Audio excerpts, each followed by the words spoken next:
Hello and welcome to another episode of the Uncommon Energy Podcast. On this week's episode, we are going to be taking a look at a few new cards that were recently revealed over at the Champions League this weekend in Japan. A brand new announcement came out around PTCG Live with a new feature, a new game mode, in fact, coming to the game. We will, of course, have Guess That Flavor Text, everyone's favorite segment of the podcast. We're going to wrap up by talking about the results from the Los Angeles Regional Championships, the Aichi Champions League, and we'll also take a look at the Malaysia Master Ball League, which also took place this past weekend. And then we're going to wrap up by having our weekly 30-ish minute bonus episode exclusive to YouTube channel members and Spotify subscribers. If you're interested in hearing a little bit more banter between myself and Azul, the bonus place is a great place to do it every single week. My name is Chipper, joined here as always by my friend and co-host who's a little preoccupied at the moment. Azul GG. What's up, Azul? How we doing, buddy? What you working on over there, big guy? I'm doing good, Chip. I'm finishing up the final organization of my cards. I haven't organized my cards in a long time. I haven't like rotated them or anything. And I'm going to Australia tomorrow to play in the Melbourne Regional Championships and stream and cast a big League Cup the week before um, for Troll Australia. So I'm excited to do that. So that's gonna be this weekend actually. So I'm going a week early. Leaving tomorrow. I get in Friday because so super far ahead time zone wise. And then this weekend is the League Cup, and then I'm gonna be hanging out there for uh not even like really a full week, and then the regional championships comes up and I'm playing in that. All right. So I just have a question real quick. All mm, right. What is this picture from, first off? Like, how old is it? pretty old. That's why Pretty I'm old. Could you not have fixed your sleeve before you took the picture? Oh, I didn't even it's an older picture. Oh man. Yeah, that seems No. pretty cool, man. $8,000 cash. That's like basically what? That's like 200-300 bucks US, something like that. It's a little more than that, I think. I'm pretty sure. Little bit more than that, Chip. Nice try. Oh, got him. Dunked on Australia yet again. So easy. Chip, you stay getting those dubs, man. I don't know how you do it, bro, but you're back at it every week. No, it seems pretty Um, sweet though, man. That's a cool setup. I'm gonna try to tune in for sure at some point. The timing, so like what time? It'll be like during the day Friday, right? Or at night Friday is when the tournament will be happening. um, there's like a decent amount of crossover. I want to say Is like the evening time. it'll be like it'll be ending early morning Friday or early morning. 11 a.m. Melbourne time is 9 p.m. Eastern time. Yeah. There you go. So there will be like some like for most people in America, I think like catching the end of or the later half of the tournament makes most sense. Like in the morning, it's gonna be a long tournament. Oh, okay. It's gonna be best out of three. They're playing, but we're doing best out of three. Oh, So day one will probably be pretty long. And then day two was not gonna be quite as long because day two is just gonna be top cut. So it's gonna be day one Swiss, day two top cut. that's a Um, whole big thing then. That's crazy. yeah, yeah. Big tournament, 8K Australian, like Chip mentioned. So excited for that. Excited to explore Australia for a couple days as well. Because that's like one thing, a big thing that I just don't get to do a ton of when I do travel is like actually go do stuff. So I've already been looking up a bunch of stuff to go do, sightsee and stuff like that. Um, a little bit of a, I guess, a solo vacation type deal and go do some sightseeing. Yeah, I end up streaming. I did a lot of streaming over the weekend. The watch parties, stayed up all the way for the finals of Champions League, and I'm glad I did. It was an exciting tournament, and we'll talk more about that later on. Also, watch partied LA. Caught you on there, Chip. Saw you a couple times. Did you though? I feel like every time I go Was back and watch anything from your stream, like I never hear my own voice. well, no, I don't have it on, but like we Uh-huh. saw you. We saw you Okay, on the okay. stream. We knew you were there in person in the flesh. Mhm. So, and then I was gonna stream Monday, but I did do a lot. I didn't realize how much streaming I did, but you actually mentioned it to me. Yeah, I went back and looked at your channel when I came back home. Because I wanted to watch some of the Champions League stuff. And you I did the math, I don't remember what it is, but in like a 48-hour span, you streamed something like 31 hours or something Yeah. ridiculous like that. I It's didn't realize it was that long. it's a lot of hours, man. A huge percentage of your life this weekend was sitting in that chair at your desk. Yeah. So Monday night I'm streaming, I was a little worn out, and then Tuesday, which is today, the day we were recording, I didn't end up I was going to stream me actually organizing my cards and, like, doing that, just kinda chilling, chatting with chat, maybe doing a little bit of a recap on LA and whatever information we had on Champions League, but I took my car in this morning, it took a lot longer for them to get the thing fixed, then I had to go pick it up, obviously, because 'cause I'm leaving tomorrow, so I couldn't go pick it up, later in the week or whatever, so that kind of ate up, most of my day, so I didn't end up streaming today. But I still have to organize my cards because I am still leaving. I am still competing in, Melbourne, so I had to get everything shipshape before, Can't believe you're driving your head out. car all the way to Melbourne. It's gonna take forever. Yeah, it's pretty crazy. It's some insane stuff there. Um, but yeah, that's my week. What about you, Chip? How was LA? Yeah, LA was cool. It was good. This one, I mean, most of the time for these tournaments, I feel like I'm in and out pretty quick, but I usually get uh in the morning on Friday. For this one, I didn't leave North Carolina. My flight left at like 7 p.m. So I didn't land in LA until 9:30. And so like after traffic and everything, I got to my hotel room. It was like almost 11 o'clock. Basically just went to bed, woke up, did the tournament for 2 days, and then I had an early morning Monday flight. So like I basically did nothing except Yeah. the one thing I always do when I get to the West Coast is I did plug in a little stop on my Uber on the way to the hotel. Had to swing through In and Out, took the Uber through the In and Out drive through. Shout outs to my boy Carlos. I bought him a strawberry milkshake for his troubles and got myself an In and Out burger with the animal style fries, the milkshake. Gotta have it. I know you believe In and Out to be very overrated, but No, that's not true. That is not true. I That's feel not my like when we opinion. talked about it, that's what you said. I could be No, misremembering. I actually think In-N-Out is the best fast food burger, but it's just like I don't actually like people say that people love to hate on people who like In-N-Out, I've noticed. Okay. I've never seen anyone hype up In-N-Out the way people act like people do. I don't think In-N-Out is as good as the people who hate on the people they have somehow found who are hyping In-N-Out up. I just think it's the best fast food burger. But it's like nothing crazy. It's still a fast food burger, but it's the best one. Yeah, Um, I think it's either it or Shake Shack. I really like Shake Shake Shack's Shack's also burger pretty too. good. I Yeah. like Shake Shack's the Shack sauce. And I think that's the thing that makes those 2 burgers good is I like the Shack sauce and I like the In and Out spread. Yeah. Shake Shack's a little bit more expensive. It A is. little bit harder to find too. I don't even know where is it a East Coast more of an East Coast thing, I think. Maybe it is. I don't know. Um, There's plenty of Shake Shacks over here, but I'd never get yeah. In and Out because it's only on the West Coast. And I And they're think like they're in Texas now, and I know they're in Vegas too.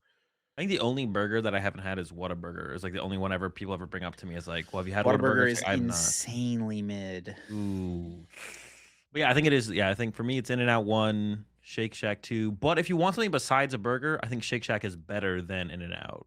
It's like the fries at In-N-Out are pretty bad. If you don't get them animal style, there's no point in getting the fries. They are Yeah. like I don't Yeah, even know how yeah. to explain them. I don't even know how to explain like why don't they just make better fries? Like I don't get it. I Like also do every not like their fries, but I do like the animal style fries. I yeah, always get yeah, the yeah. animal style as well. Also, but I have heard maybe this would make them better. I do know that people ask to get fries well done, and so they like just fry them Mm. extra. That might be the difference maker. I've never done that. I've never done it either, but I don't get to go out there enough to like try. Maybe next time I'll try. I don't know.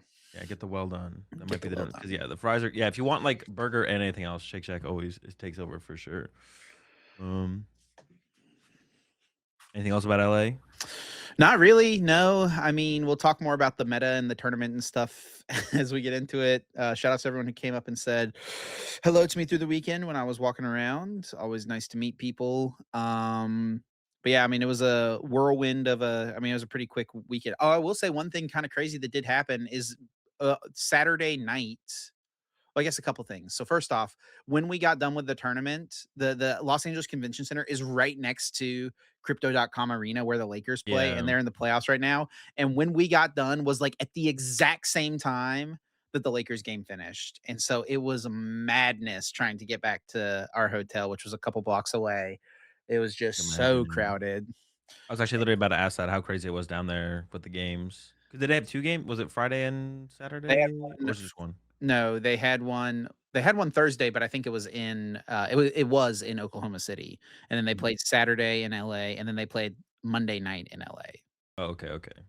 You missed the 2nd game. Yeah. So, I mean, it was pretty busy Saturday night, but I didn't, once I went into the convention center Saturday morning, I didn't leave until I left for the night. And then but also overnight, there was some building fire downtown LA, like a couple blocks away from the convention center, and it was crazy smoky in the morning, like, walking to the venue, like, it was still, like, sitting on the air.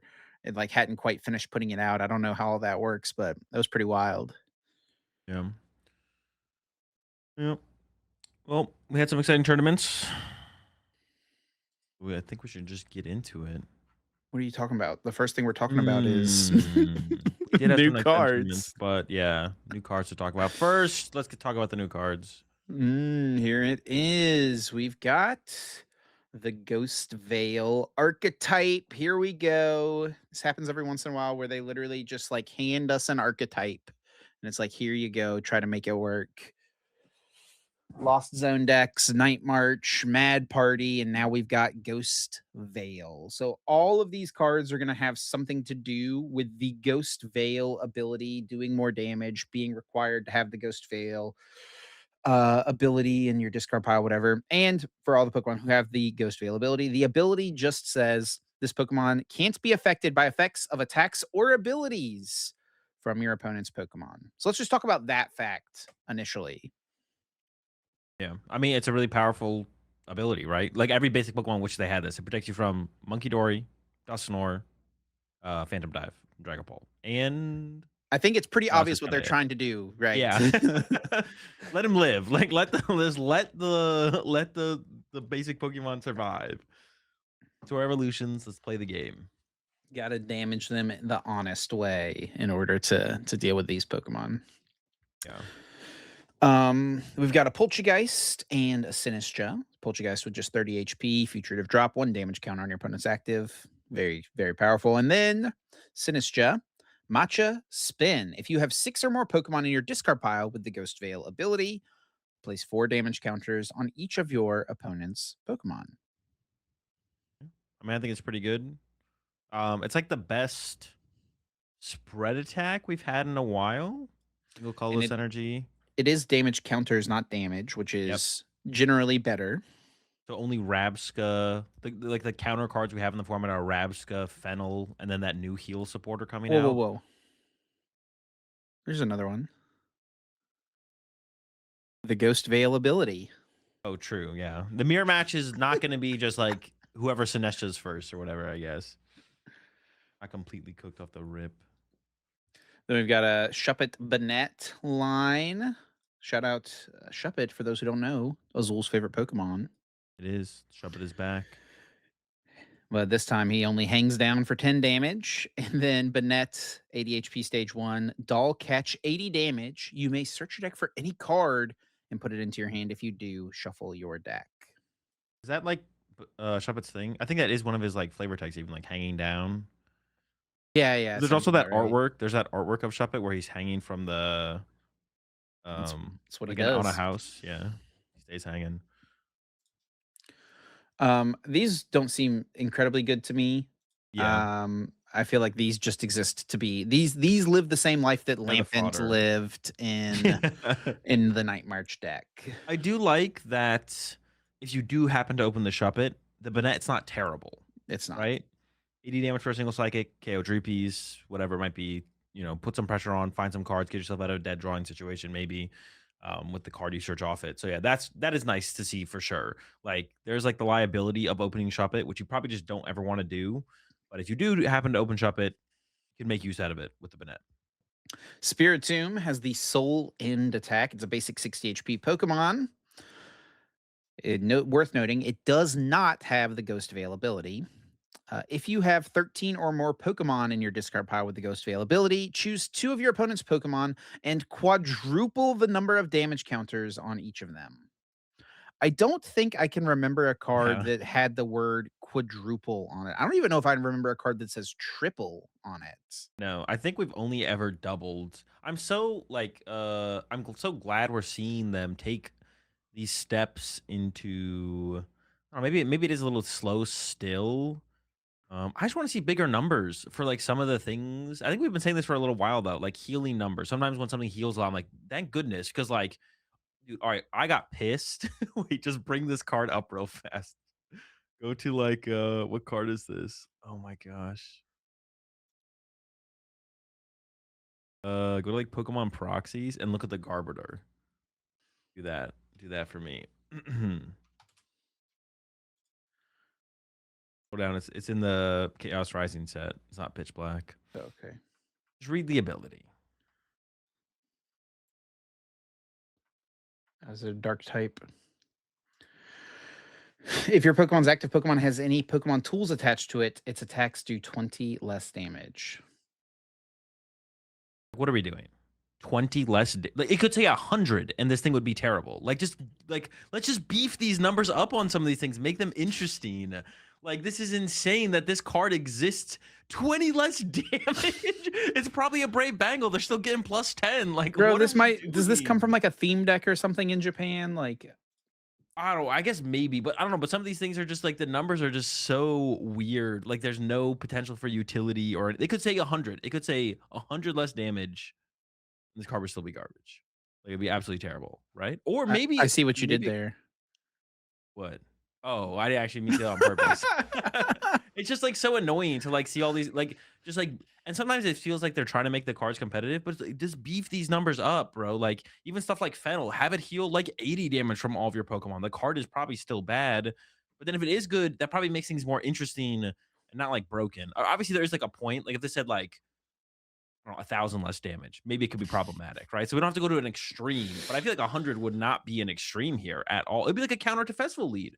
Like, why is that bad for this to exist as like a hard counter to festival lead? It wouldn't probably. So the quadruple thing, I just like see like when I read it, I was like, we've never had an attack like this. We've had double damage counters. I don't think we've ever had a triple. Like you said, I don't think we've ever had a triple. So let's get quadruple involved. I like this. Let's do something new. It's not like a big number, but it's a big number in terms of what we've seen in the past for multiplying damage on Pokemon. So Spiritomb All sick. of these Pokemon do have pretty low hit points compared Yeah. to other like even Shuppet, 50 HP compared to like not I don't know, I mean, I guess Abra has 50 HP, right? But most of the time these days, evolving basics be having 60, 70 minimum. I mean, Spiritomb having 60 is insane. Yeah. You It's not sneeze having on this guy much. and he gets KO'd. Yeah, it's getting cooked. And then we've got a Mega Chandelure, the Wait, ability. did you read the Delmise? Did we get to the Delmise? Oh, it's down here. Oh Yeah, yeah, I yeah. guess that is the more relevant one to read here. Delmise As it first.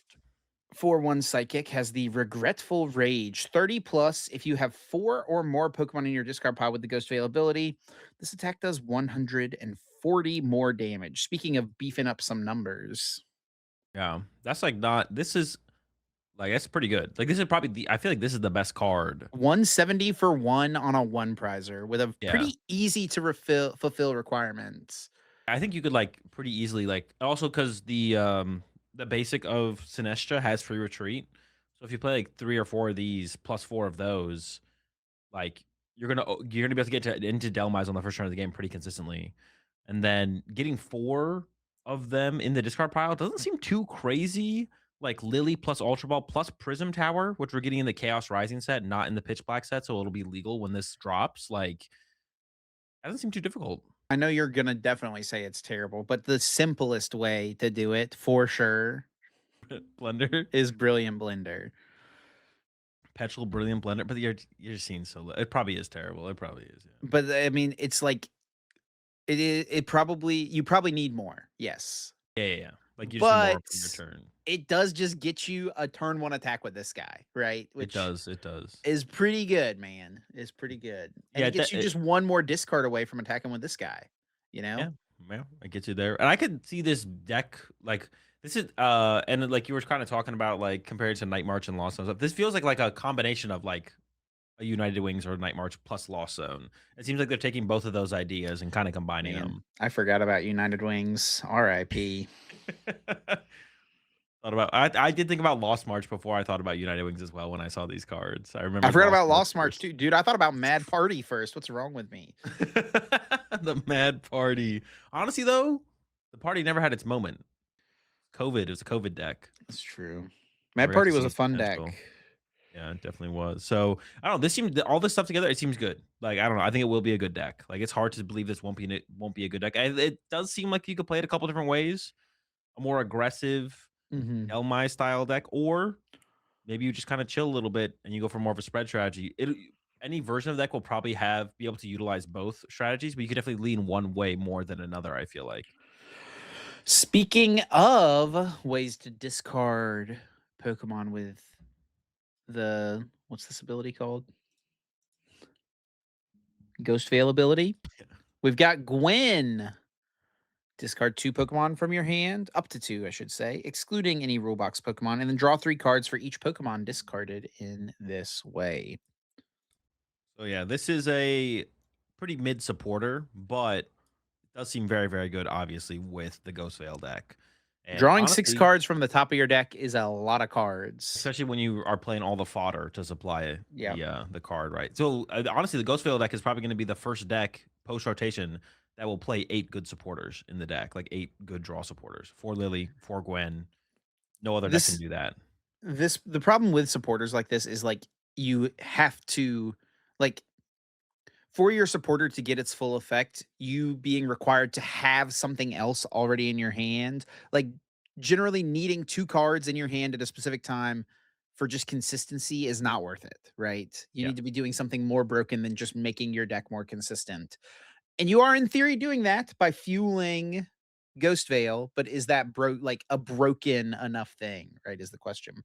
I think if like there was some sort of propagation execute or like recurring Pokemon type ability. I mean, you remember that expanded Tina Chomp Tapu Koko Prism Star deck that Hunter Yeah. Butler and Frank Persick played, right? That Yeah. Hunter won the regionals with. That deck played the Roxy draw engine because you Yeah. could just ditch the eggs and you drew 6 cards from the top of your deck, which is insane, right? Yeah. Yeah. This deck should have enough fodder to supply it, but yeah, overall it's a mid card. Like, it's gonna be good in this deck, and it might be good in another deck or 2 in the future, but don't bet on it. And then kind of like a mini deck alongside this with the reveals is this like retreat cost increasing Mega Chandelure Marshadow deck. We've got Mega Chandelure with the ability Cursed Flame. Your opponent's active Pokemon's retreat cost is 1 colorless more. And then Phantom Maze 130 plus. This attack does 50 more damage for each colorless, and your opponent's active Pokemon's retreat cost. Yeah. I mean, I think this is like the best increased damage for retreat cost card we've probably ever seen. We've seen a lot. I don't know if he's gonna cut it quite though. Like, I'm not like I'm pretty sold on the Ghost Veil deck being good. This thing, it could be good. I mean, it's a lot of HP. You can hit for a lot of damage. We have Gemstone in the format to increase retreat further. I think a big part of this deck is obviously the Lampent, for consistency's sake, because you want to set up a lot of these Chandelures. Lampent helps a lot with that. It has the returning lights attack for a single psychic. Search your deck for up to 3 Lampent.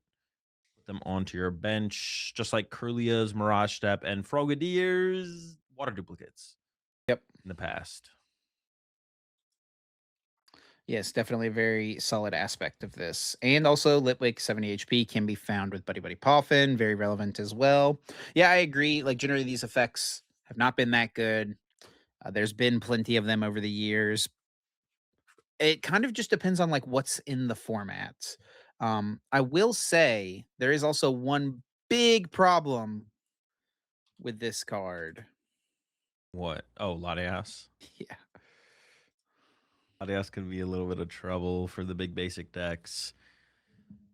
'Cause They're that still was one of my hitting, but first thoughts was like, "Okay, hold up, this thing can one shot Mega Kangaskhan," right?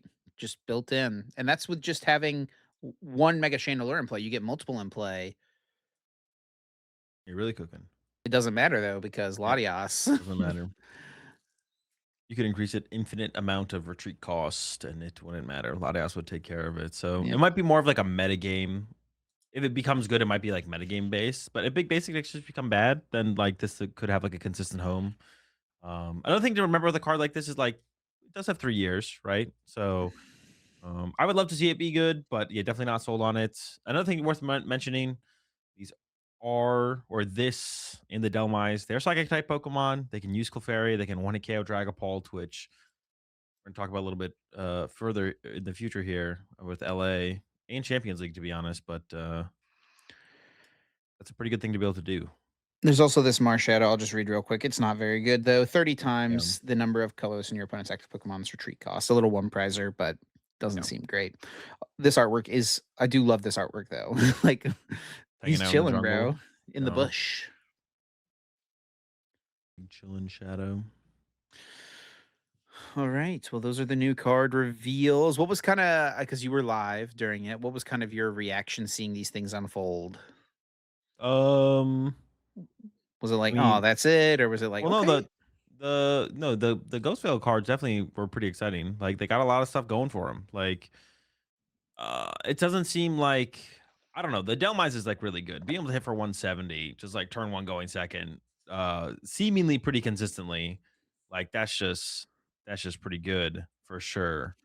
Uh yeah, I don't know. We'll have to wait and see. We'll have to wait and see how good it is. I hope it isn't like we talked about this a little bit before we started recording. Actually, which is like I don't want something to be as good as Dragapult. I would rather rotation happen to Dragapult or them ban Dragapult, or they actually just print like they're not going to ban a Dragapult. mudkip that says knockout Dragapult EX. I'd rather have him do anything besides any of those things besides print something as good as Dragapult. I don't want something to be on Dragapult's power level. They I have want never banned something just because it was popular.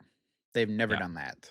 Yeah. So I hope they don't just start printing cards as good as Dragapult, and then maybe some cards like this you can just compete with it naturally, even though they're not that ridiculously strong. And then we let rotation kind of handle Dragapult. So I mean, it seems good. It doesn't seem like inherently broken, but I don't know. Maybe I'm missing something about the deck. The Delmise is there definitely like that's like if there is a broken part of the deck, it definitely comes through Delmise because we have counter cards for the Sinestro, Relor or Rabska, Fennel, whatever the new supporter is that does what Fennel does but better, or not better, I guess technically, but it heals both sides of the field for 50. So we have answers to the Sinestro. The Delmise would theoretically be the problem, where it's too good.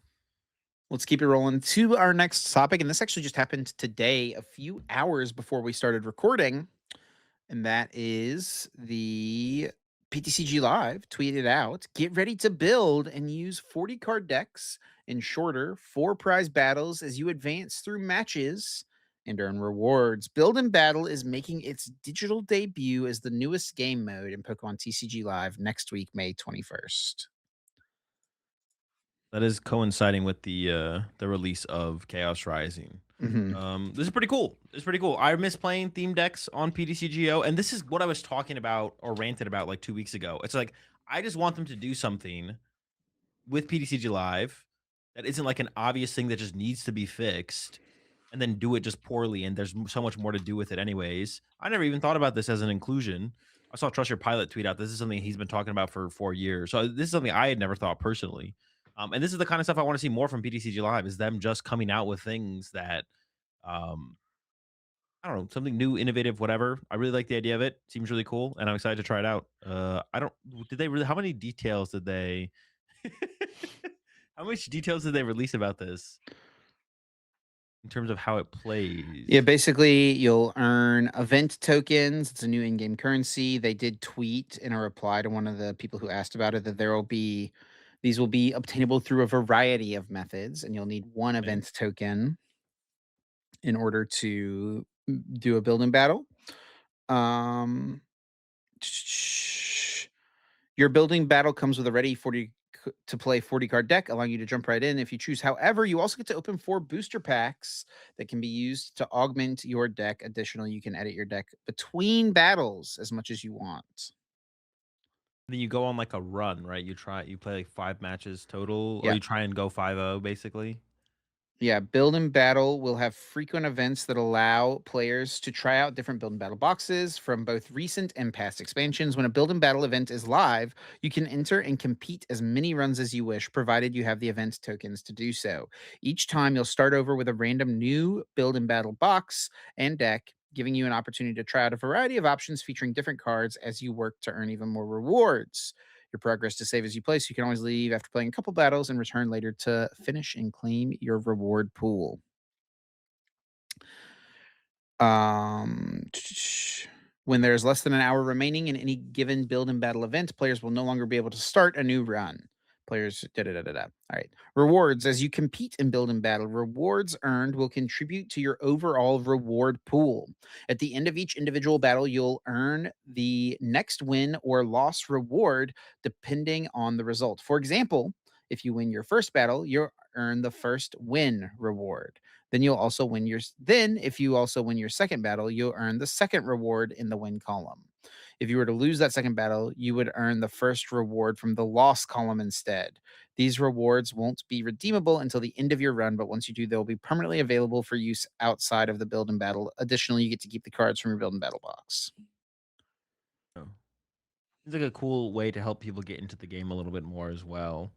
For anyone who's played Hearthstone before, this reminds me of Arena. It used to be a thing where you would, and I think I saw it down there. Like after you win 3 times, you can get a event token, so you can kind of chain Mhm. uh build and battle runs. You could kind of do the same thing in Arena back in the day. You have to get like 9 wins or something. So a couple more wins, but The build and battle game mode uses a different ELO rating system than ranked and casual mode, so you will not lose rank points, yada yada. Yeah, so I guess you just pair into like the first available pool of yeah, players. probably something like that. It does sound like they're doing cross set. If I'm understanding that correct, which Like you'll play a Twilight Masquerade build and battle versus a Destined Rivals build and battle. yeah, which as of right now is maybe not a huge deal, but like in the future that would become like a power issue Oh potentially. yeah. Um, and I'm assuming the build and battle decks are the exact same ones that you get for going to a pre-release, right? Or do we not know? That'd be my assumption though. Um yeah, they should be. They should be. No. Perhaps a video we could recreate on the old channel. I did this a few years ago. Can an old build and battle kit beat a new one? What was the answer? No. The power scaling difference was crazy. Though I will say this, my friend Eddie came and recorded this one with me. He did take a game off me with the Steam Siege build and battle kit versus the Hmm. Evolving Skies build and battle kit. So can't get the dub, but you know, put up a fight. Yeah, yeah. Oh no, but this seems really cool. I mean, this is the type of thing that I, like you said, would love to see more of from TCG Live. Um, and we just haven't seen. I mean, I guess they added the trainer trials, right? So it's like kind of along that. Like, I like to see that type of stuff added, but we haven't seen like the core game modes fully fleshed out. Like people still talk about how there's not full expanded, right? And even with the limited expanded that exists, you cannot challenge a friend in the expanded game mode, which makes no sense to me. And then also with this, should there be a possibility for you to challenge a friend in a 40 card deck game mode? Right? Like, so you can, if you and I both did one of these and it's like, oh, dude, I've pulled a cool card that worked with this. I want to play against you. And you do this, like, that would be cool to be able to play against your friends. Yeah, yeah. I mean, if it just yeah, I guess I don't know when that would be available. I've just like saved your deck locally. You could just like challenge them. I guess technically, right? Oh, but they're Yeah. 40 card decks, so they have to add it as like a challenge mode for sure. Yeah. That's something else they need to work on. Cause they haven't even have they added so you can challenge people and expand it yet or no? No, you can't. Okay. More things for them to add. More things for them to add. But that's cool. It's in the right direction of just like adding cool more depth to the client, I think as well, especially for like newer players getting into the game and playing the game. So yeah, good to see it. I'll probably give it a try at some point as well, and then I'll come back with a updated review. Yeah, I will definitely check it. I could see, like, if this is fun, like I could see myself playing this. Yeah, like I can. like, if I'm testing for an event, I'll get on and, like, grind standard or whatever, right? But, like, every once in a while, I'll get on and just, like, play a game for fun, do the challenges, whatever. I could see this being the thing that I, like, got on and did for fun instead Yeah. of, like, getting on and playing a game of standard for sure. And now, Azul, it is time for Guess That Flavor Text. But before we get into Guess That Flavor Text, we do have to thank this week's sponsor, TCG Master Guide. Be sure to check out tcgmasterguide.com. This website is a priceless resource for any competitive Pokemon TCG player. It has a full guide on every top meta deck with a breakdown of card options and how to play every relevant matchup. Currently, there are 13 decks listed, broken up into tiers, and this guide is constantly updated to reflect the current meta trends, and new decks get added all the time. These deck guides are put together by Grant Manley, longtime testing partner of Azul, who, of course, has many top cut finishes over the years. You can see most of the individual card analysis for free just by clicking on one of the decks. But if you sign up using our code UE Podcast, you get to see all of the content for a 10% discount. And it also does help support us as well. I'm going to leave a link down in the description you can click, or of course, you can just type in the code when you sign up. That is UE Podcast to get 10% off. If you're preparing for the Indianapolis Regional Championships or NAIC coming up, this would be a great time to check it out. Even for a few months, give it a shot. Let us know what you think. Shout outs to our friend Grant for putting this together. He does put a ton of work into this site. I know Azul's talked to him about it plenty as well. And again, use our code UE Podcast. Get yourself 10% off. Very valuable resource. I think there's already a lot of stuff of high value over there for the price, and I've talked to him a lot about other things too, as far as like the content side of things, getting more up there as well. So I think it's already worth the price for sure, but who knows what he'll do in the future to add more value to what is already available. So go check it out. Thanks again to tcgmasterguide.com. Once again, that code for 10% off is UE Podcast. Next Now, chip got you got it, buddy. guess that flavor text. Where each week me or Chip will pick a card, read the flavor text, and then the other co-host has to try and guess which Pokemon and card that flavor text belongs to. I currently have a lead, and as of this season, we're doing seasons. So Chip has until the World Championships to try and regain the deficit he's at. I'm currently up 45 to 40 points. Chip could get 4 points this week, but if he uses any of the lifelines, he'll get one less point if he's able to guess correctly. Chip, are you ready for this week's flavor text? I am indeed ready. You do mention you are ahead. I believe the score, let me double check, is still, yes, 45 to 40. Did give you a difficult one last week. You were unable to get it. I saw a lot of comments as well from people who were stumped by last week's as well. So it seemed like it was a pretty good pick. But yeah, I'm ready this week, planning to get at least a couple points. Let's see what you got. All right, Chip. It usually lives deep in mountains. However, hunger may drive it to eat railroad tracks and cars. Oh, man. It's a hungry little guy, huh? Railroad tracks and cars. Not one without the other, though. It's like fries and a burger. One of my first thoughts is like some sort of metal Pokemon. Like there's definitely Pokemon that have like abilities and stuff like Metal Eater and all of that. Though I can't quite picture what it would be at this time. What generation it would maybe even be from. Maybe Steelix? Could see it being Steelix, perhaps. Deep in mountains. Is that what it said? Read the flavor text again, buddy. It usually lives deep in mountains. However, hunger may drive it to eat railroad tracks and cars. It feels like it should say, however, hunger may drive it to seek out those things to eat. Because, like, what if it just like still stays in the mountains? Like, it just doesn't. I'm not Like, gonna let it's you just throw like, me off here. Hush, what if hush, hush. it's just deep in the mountains, and then it's like, You're but I'm giving me too hungry. much information, So now I'm gonna trying to eat throw me these things. off. I'm deep in the mountains, and I'm gonna eat these things at the same time. I'm just saying, it's like it doesn't specify that it leaves the mountains. What It just set is this card from, Azul? it is from Mysterious Treasures. Okay, so that's a Diamond and Pearl era set. Is it? Bastiodon? Perhaps? Though that usually that's a fossil Pokemon, so I don't feel like it would be talked about in this way. Um, what other Diamond and Pearl era Pokemon? This is the era of the game I definitely Diamond and Pearl, and then also Black and White, like the two I know the least about for sure. Black and White less so, but Diamond and Pearl is not much better when thinking of like the game lore and stuff like that.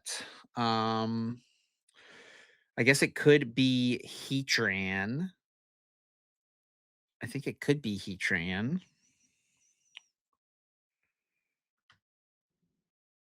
I kind of think it is Heatran, honestly. Deep amount. Let me hear an attack name, Azul. Steel tackle. Could it be like Aggron or something like that, maybe? What stage is the card? I'll just go ahead and use them all. It is a basic. Okay, I think I just probably need to go with Heatran here. I kind of wanted to lock in and try to get the 3 points with the Heatran. Used all my lifelines, though. It would feel nice to just get back on the board.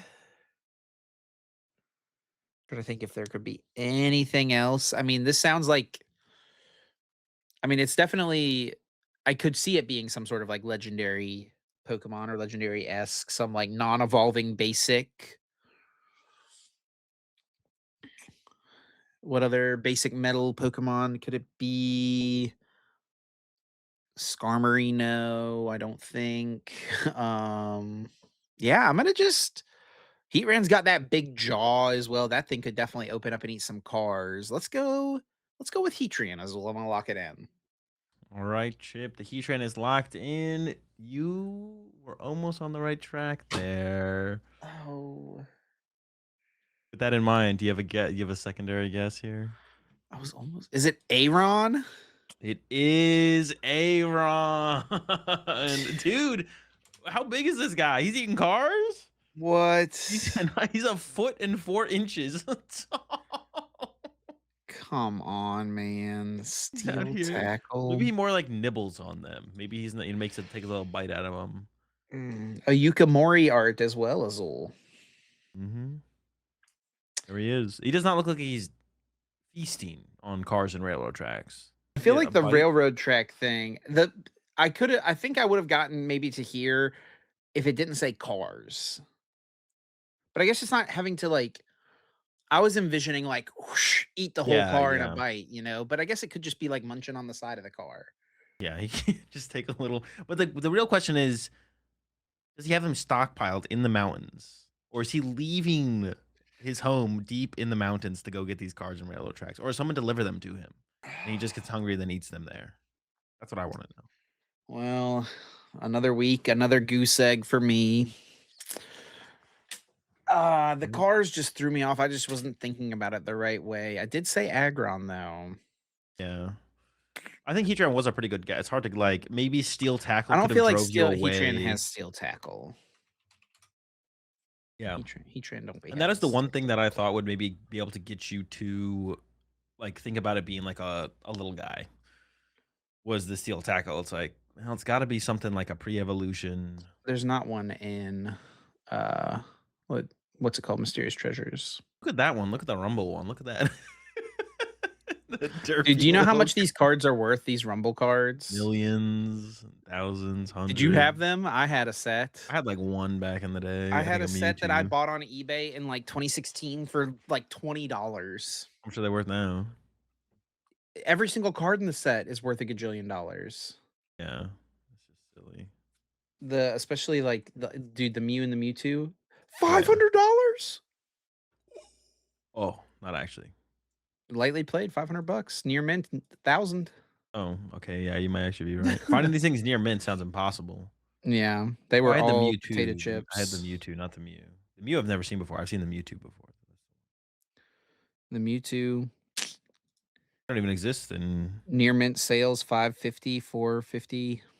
Silly, man. It's just so silly. 450. I don't even know Yeah. what drives like this to this degree, like Well, of these type of things, it's like a very scarce card, and then yeah. there's plenty of it like they're very popular Pokemon, right? So like How much is like the Starmie worth? nowhere near as much. It's a Starmie. $100? 70, 80, Mm. 150 near mint. These are all listed prices versus we are in kind of a weird era of like Pokemon card things where the sold data matters less, I feel like, when people are pricing cards. I feel like it matters more. I feel like that's the only thing people reference anymore. Like it's No, people I just feel go, like they reference listed because like it's like if there's no other near mint ones available, mm, the last near mint one sold in oh, March for sure. There $90. it depends on how recent it was though, for sure. And so now Cash Cow Games here gets to just decide, oh yeah, Yeah. this card should be worth $150. And that's like the new price of this card. Oh, sure, sure, sure. Well, people do reference, but like I've been at some card shows recently with Lorelei and like seen people talking deals and stuff. Like they're aware of all of it when like doing the deals. But it's not like Yeah. it used to be. Yeah, I mean everything is like kind of by like where the market is. Everyone's just trying to figure out where the market's at. Yeah. It is crazy. And then all of these things graded is like dumb value for sure. Yeah, yeah. I mean that's where like the price comes from for like the near mint stuff is like the Yeah. potential of a 10. Let's see how much a Mew Rumble is in a 10. Oh my gosh. Well, here's the set right here. PSA 10 price. The Mew 7K. Yeah. Mewtwo 3.7. Pikachu 5.6. I didn't know Mewtwo was like that. Why is the Mewtwo is so much further off than I thought it would be. I guess it's not that popular of a Pokemon or as popular as the Mew and the Pikachu. Mewtwo's probably one of the top 10 most popular Pokemon. Yeah, but I mean that's what I'm saying. Like this price is like so much lower. Did you see the IGN list of the most popular Pokemon? The 30 best Pokemon of all time? 30 best? How do they quantify this? I don't know. I remember looking at Is it this and recent? like, yeah, yeah, this came out like a week ago. Oh. Well, Gengar's number 1, I assume, right? Well, I Who's remember number seeing someone tweet, like, I haven't even seen the list, and I can guarantee you that Pikachu, Mew, Charizard, top Mewtwo, 10? and Gengar are the top 5, and they had, like, 4 out of those 5 correct. Yeah, yeah. You wanna scroll through it real quick? Let me take a look at it. This is what IGN says are the 30 Arceus is that best high? Pokemon of all What? time. So Bulbasaur, Arceus, yeah. Why? Within the Pokemon universe, Arceus is basically God. Altruistic They're certainly not always an altruistic deity, kidnapping children, banishing Giratina for potentially dubious reasons, and blowing up players' phones with more cryptic fervor than a situationship. Man, they're really trying hard with this. However, they did shape the entire universe, so we can kind of give them a pass. Alongside creating the world, Arceus is the only Pokemon that can utilize the Judgment move or have the multi type ability, and their design also makes it look like they're wearing a really slay pair of boots. They're an Mm, absolute icon. I see the boots. I don't know. I'm not a big Arceus fan though. That's a little weird. You won Um, internationals with Arceus. so they could Doesn't have been mean on a anything to you? the stats could have been on a Pikachu. It wouldn't change anything. Dude, they were on a Pikachu. You Oh, also there was won a with Pikachu. they could be on a Metagross. It wouldn't change anything. Metagross was number 28 here. I'm not reading one of these things again, by the way, after No, reading you don't that have one. to. I'm just curious, like what the Metagross Dragonite. Okay.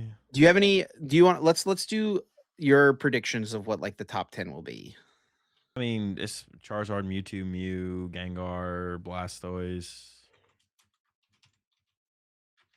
Mewtwo, Mew, Gengar, Blastoise, um, Darkrai. I don't think Venusaur would be in there, to be honest. Bulbasaur was number 30.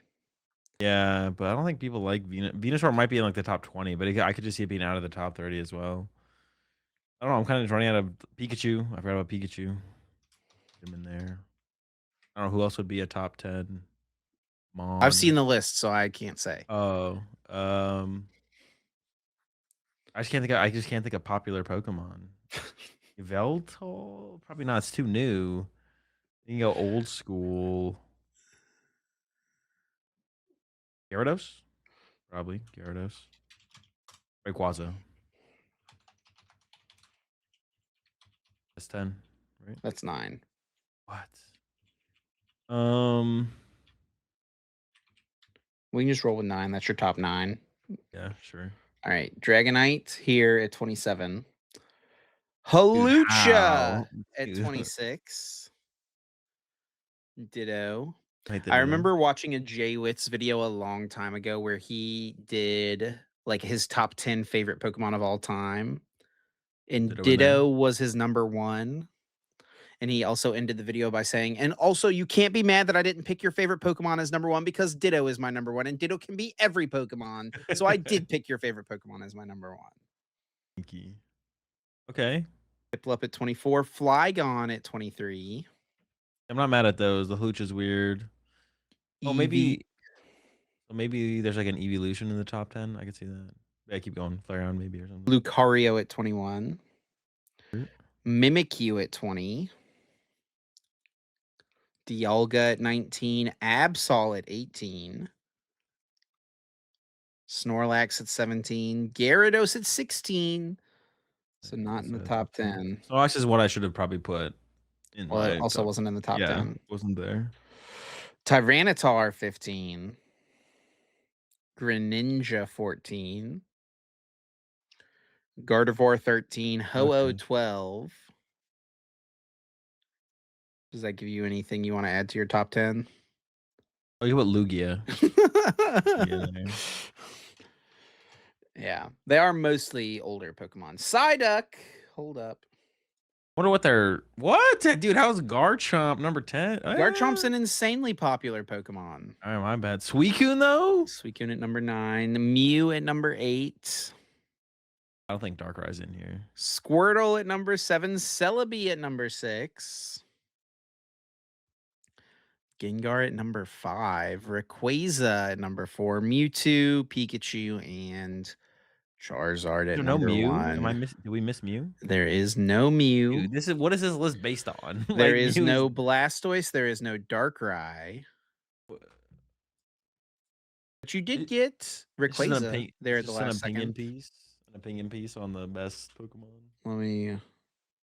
What was their criteria? I really don't know if I want to read this.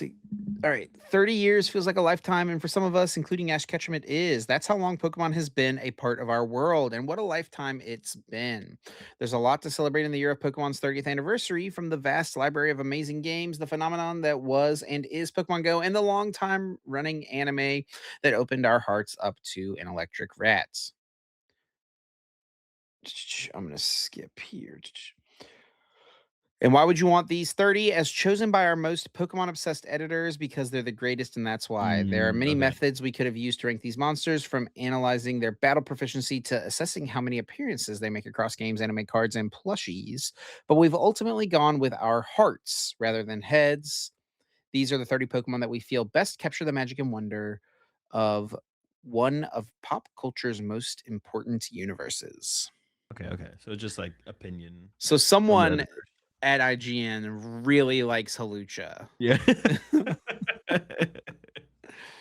Yeah, I feel like there's some questionable picks up here for sure. But at the end of the day, whatever Pokemon speaks to them, you know? Yeah, I think Darkrai for you is very much your like TCG brain Yeah, probably a speaking. little bit. That makes sense for sure. I do think I'm definitely surprised by no Mew. And Celebi over Mew as well. Like Celebi is fine, a cool Pokemon, whatever, but like Stored one of the editors there's on also this. no Lugia. Yeah, no Lugia. Yeah, But the thing is, Celebi. but it's opinion based. It's not like actually what are the most popular or anything like Yeah, that. yeah, So yeah. that makes a little bit more sense. When they title it like that, I was like, okay, what is this based on? But it's just based on what they like. So Yeah. happens. Let's keep it rolling here, Azul, with some tournament results from the past weekend. So there were 3 tournaments. There was the Los Angeles Regional Championships. There was the Aichi Champions League. There's actually two tournaments at the Aichi Champions League. We'll talk about both of them. And then there was also the Malaysia Master Ball League. So let's start off by talking about the Malaysia Master Ball League quickly. It was about 1,500 players. And for those who don't know, a Master Ball League event, from what I understand, correct me if I'm wrong, Azul, is effectively like the same level as a regionals, right? It's like as big as it gets outside of like their like, and they have like one big national tournament at the end of the year, right? No, I think this is their big national tournament at the Oh, end they of the don't year. have like a Malaysia. No, I uh think the mass they have one, like, usually in, like, January or December time, and then they have 2 big tournaments for every, like, Asian country. oh, it's like the two Premier Ball leagues and then the Master Ball League, right? Yeah, so I think this is the big one. I think this is the big one. So the rest of the Okay. master ball leagues will be happening, over the next couple weeks. Also, someone feel free to let us know how invites are calculated here, but like were invites given to people who finished at a certain standing? I kind of know how some of the Philippines stuff works, so I assume it's similar to the Philippines because Juancho's told me about it before. But like in the Philippines, they have like points that are tracked throughout the year. And then like the top 4 point earners, I want to say in the Philippines, earn their world's invite. So I don't know if it's similar to that, but the event was Probably won by George Tan, yeah, I think that who. they play the same system. I'm pretty sure they do play the same system as the Philippines, yeah.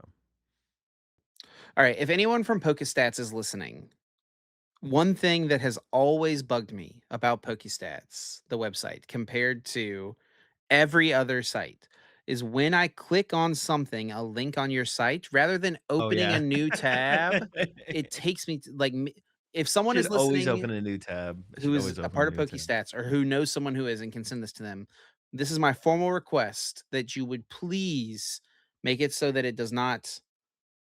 When I click on a link, make it so it pops out a new tab. Thank you. Okay. Anyway, Arboliva Meganium won the You know, you tournament. can hold control and click the link and it does that, though. You've told me that It should before, but then I have to I like get just my left it was hand free. painful it was painful to watch you right click list, that's all. Like, it was just yeah. Boop boop. Oh, alright, there you go. Let's see. That's way easier than getting my left hand free from resting on my face. I guess, sure, sure, sure, sure. That's fair, that's fair. Also, I think isn't there like a can't you like center mouse wheel click? Yeah, but then it doesn't Ooh, like go to that page. yeah. So it's still another click away. It's all cringe. All right. Dude, I just need one of the computers in my brain so I can just like think about it and it clicks Oh, on it. yeah. That's what I Yep. need, That's honestly. what you're missing. One day. Yeah, here's the Arboliva deck. There's really nothing super crazy, I feel like, in this list. Yeah. Cypher Maniac is probably the one standout to me, but As the everything else Briar, we've but we've seen before. yeah, yeah. I was gonna say the Briar's not always played, but it's not like new tech, so Yeah, I think the Briar makes a little bit less sense without, well, I guess they have Meowth still. I was gonna say without Noctowl, but yeah, but they have ways to find it. they have Not a big Meowth. deal. Definitely. Olive gets a dub. It's been a while. This deck has kind of like I feel like fallen under or kind of fallen off. Um, but not a lot of shaming going around right now. Our believe is pretty powerful when you can take full advantage of it. Certainly. And then second place was Alakazam. They were rocking the Twilight Masquerade Alakazam here. Yeah, you don't see that one very often. Got the enhanced hammer as well, so a couple tools to deal with some of the annoying cards. Yeah, this card can be an okay option into like that Megalopony deck, for example. This card's pretty decent into that because their strategy is to like get 3 mist energy or so on a single Megalopony. Yeah, you just punch them This hard. you just hit them hard. I don't think it's a good enough tech to beat them. Well, I don't know. Maybe it could be enough. I don't know. The drawing price card's pretty fast, so it's like you don't have that much time. But maybe it. Yeah, I could see it being enough. I could see it. You can also do kind of funny things in other matchups where you can like intentionally like you could intentionally under damage a Dragapult and do like 300 to it Yeah. and then use this first attack strange hacking to like KO a bunch of stuff, which is actually kind of cute, honestly, like kind of funny. Could What if see you it being like? good. What if you like did that and then you played unfair stamp, and then you went unfair stamp kill all your Dracloaks or something like that Uh, with the Sounds kinda broken, doesn't it? Yeah, yeah. New Then you tech. don't get to That's play, a Enriching Energy, which you don't really that's like Enriching Energy yeah, anyway, so I don't play it anyways, so it's not a big deal for me. But don't then listen stuck to Azul kids, you definitely need to play Enriching Energy. I don't know, I feel like I played a lot with Alakazam without it. It just never felt like I've needed it. I'm not sure. Maybe I'm missing something. Maybe I'm missing something, but I had the Genesect in there, which has kind of become I would say like the standard, but people are starting to move away from it with some builds for sure. Definitely. It was the standard. Now it's a little bit more up in the air is the best way to run Alakazam. But And then this has kind of become the new way people have been playing yep. Teal Meganium Mask Ogerpon. Meganium, and it is with Hydrapple. We'll talk about it a little bit too when we talk about LA. Someone made day 2 with it. Yeah. I don't know. I gotta just like play with the deck, I guess. I just always felt like Meganium and Ogerpon can already keep up with Dragapult. I think that's the main reason to play the Hydrapple is for Dragapult, just having a bigger body. But I just felt like that was never necessary to beat them. But maybe it just increases the matchup win rate by that much more. Not sure. Theoretically, like that was the reason to play Arbor was to give you an edge against Dragapult, but maybe the Hydrapple's the way to go. Maybe a 1-1-1 split of each is truly the best answer. Have both options. Hold up.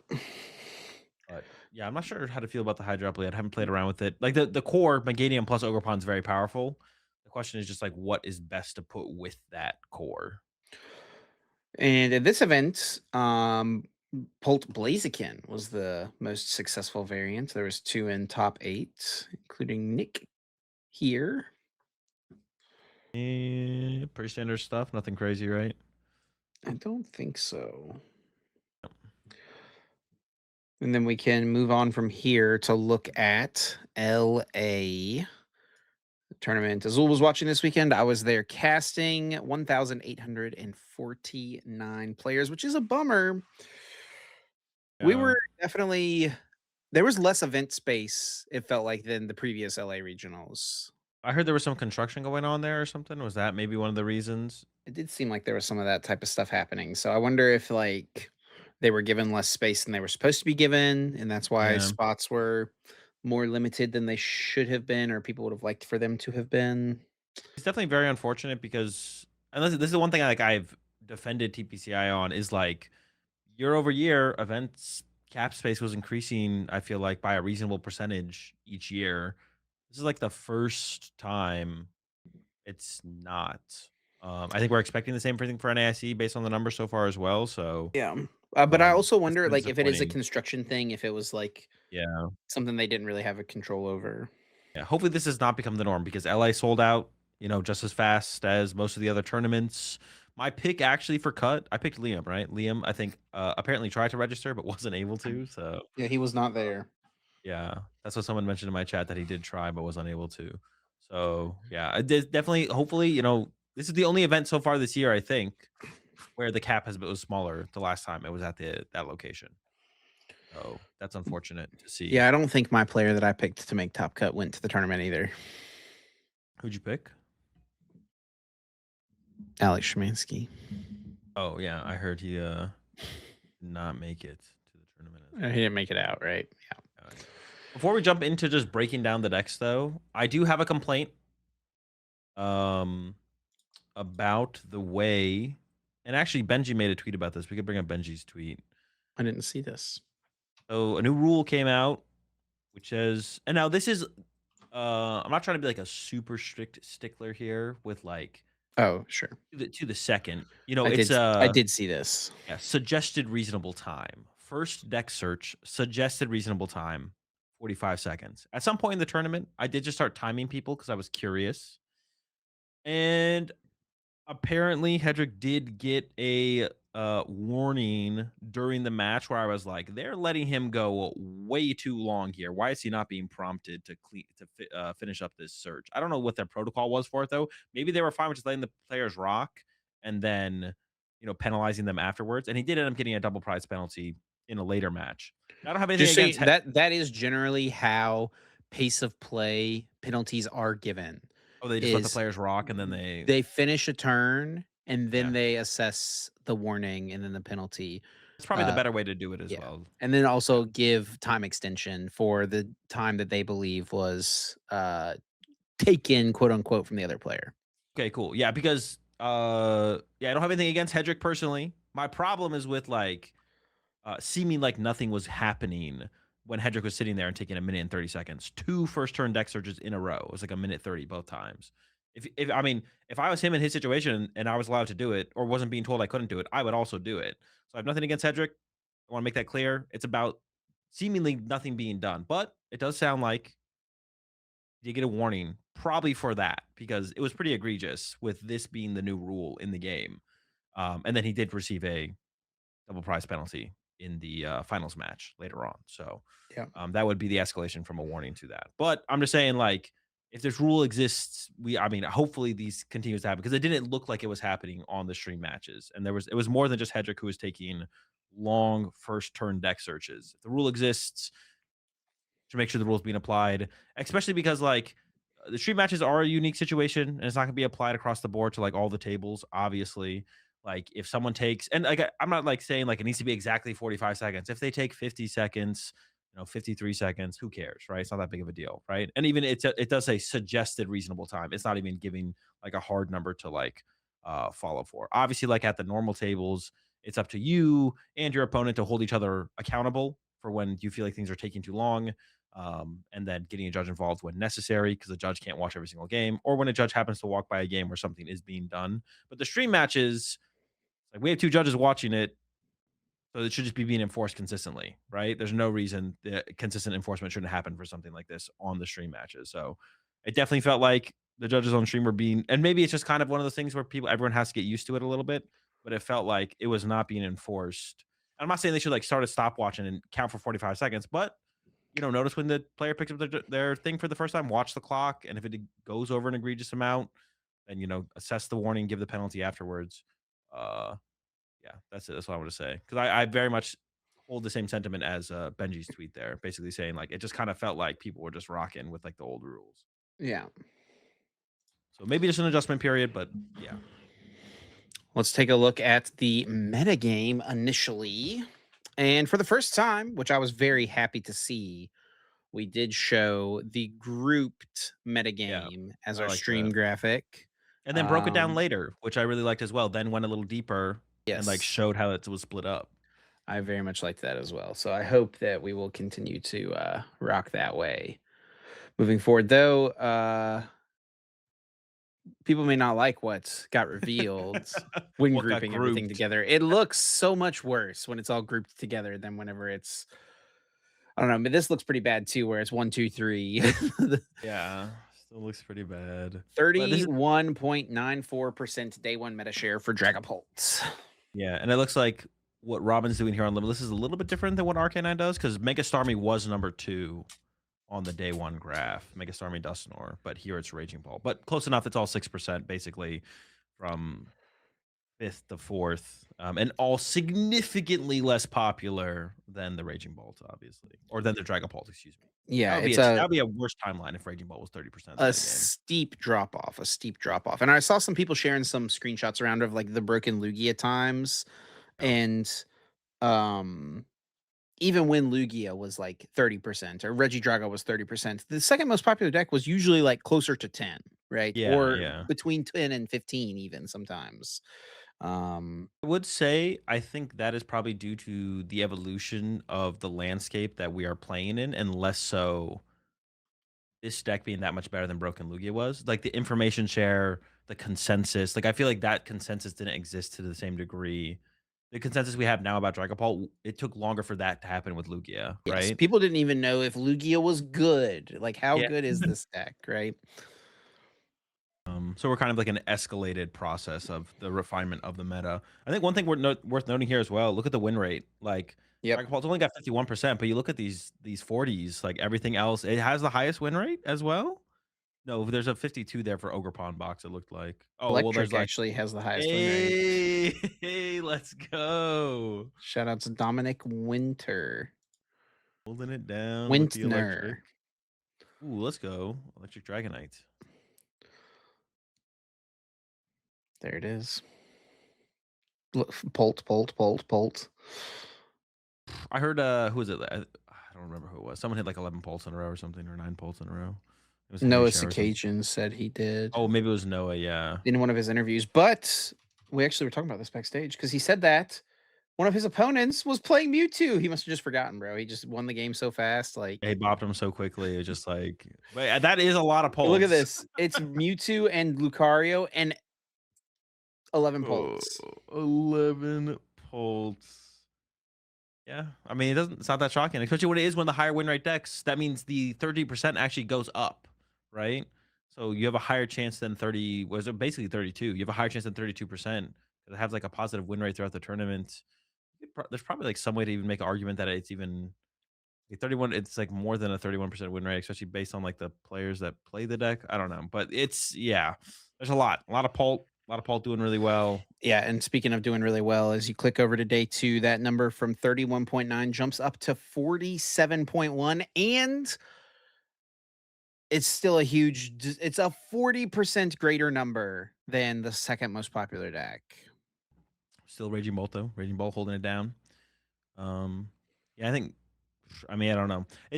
I will say, and from what I've been hearing and seeing on Twitter, or from discussing it and seeing the feedback from my chat, it's like Dragapult doesn't feel as dominant as Broken Lugia. It just doesn't feel as good of a deck. Like I don't think it's. I think Broken Lugia was way better of a deck, and way less fun to play against. Way less fun to play.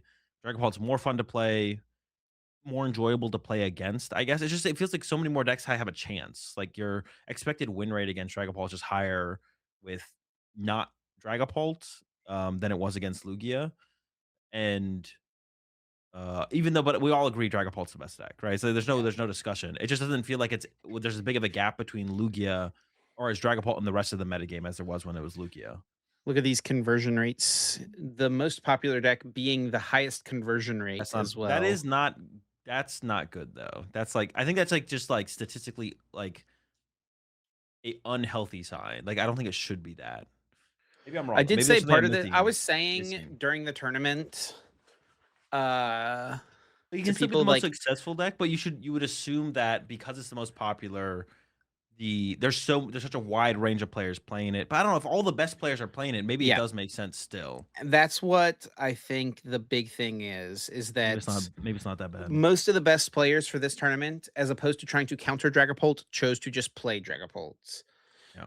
I was saying to people that I feel like if you took the top 100 North American players that were at this tournament, like on 90. the championship point rankings, I was saying that 80 of them were probably playing Dragapult. It may have been closer to 90. I don't know. Yeah.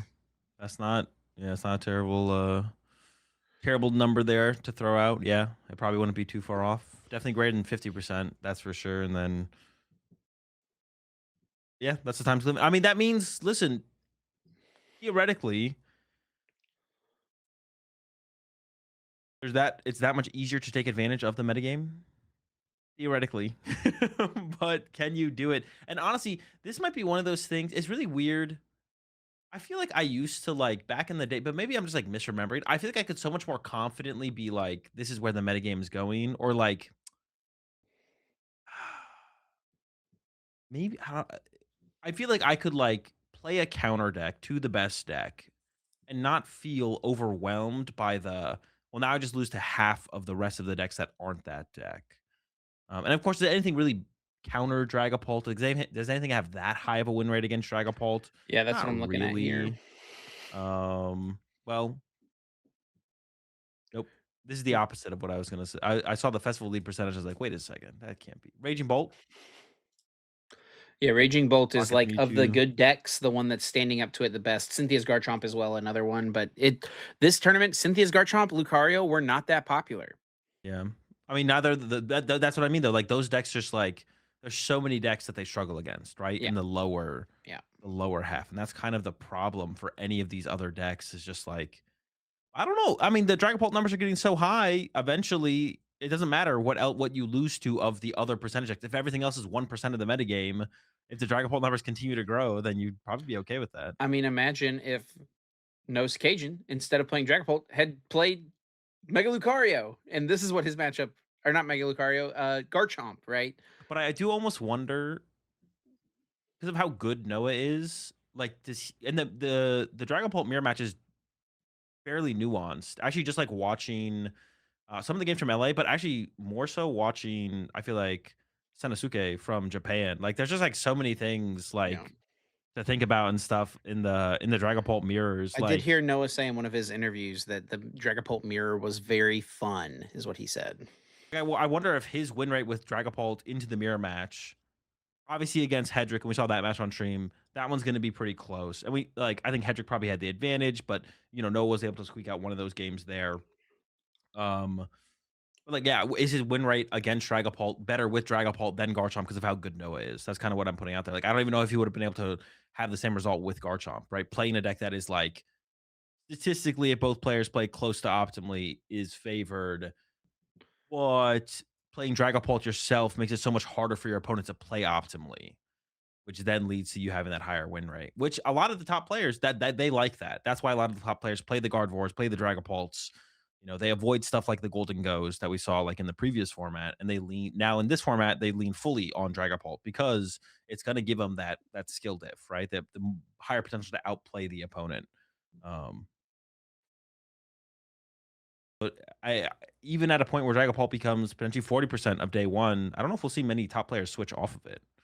I think we'll see a lot of them ride it out until something actually shakes the format up, which might be the Ghost Veil, but that's a little ways off. That's World. Although that could make Worlds really interesting, to be honest. That Having a deck huge is switch up not like that that. good. Well, you don't think we can? What?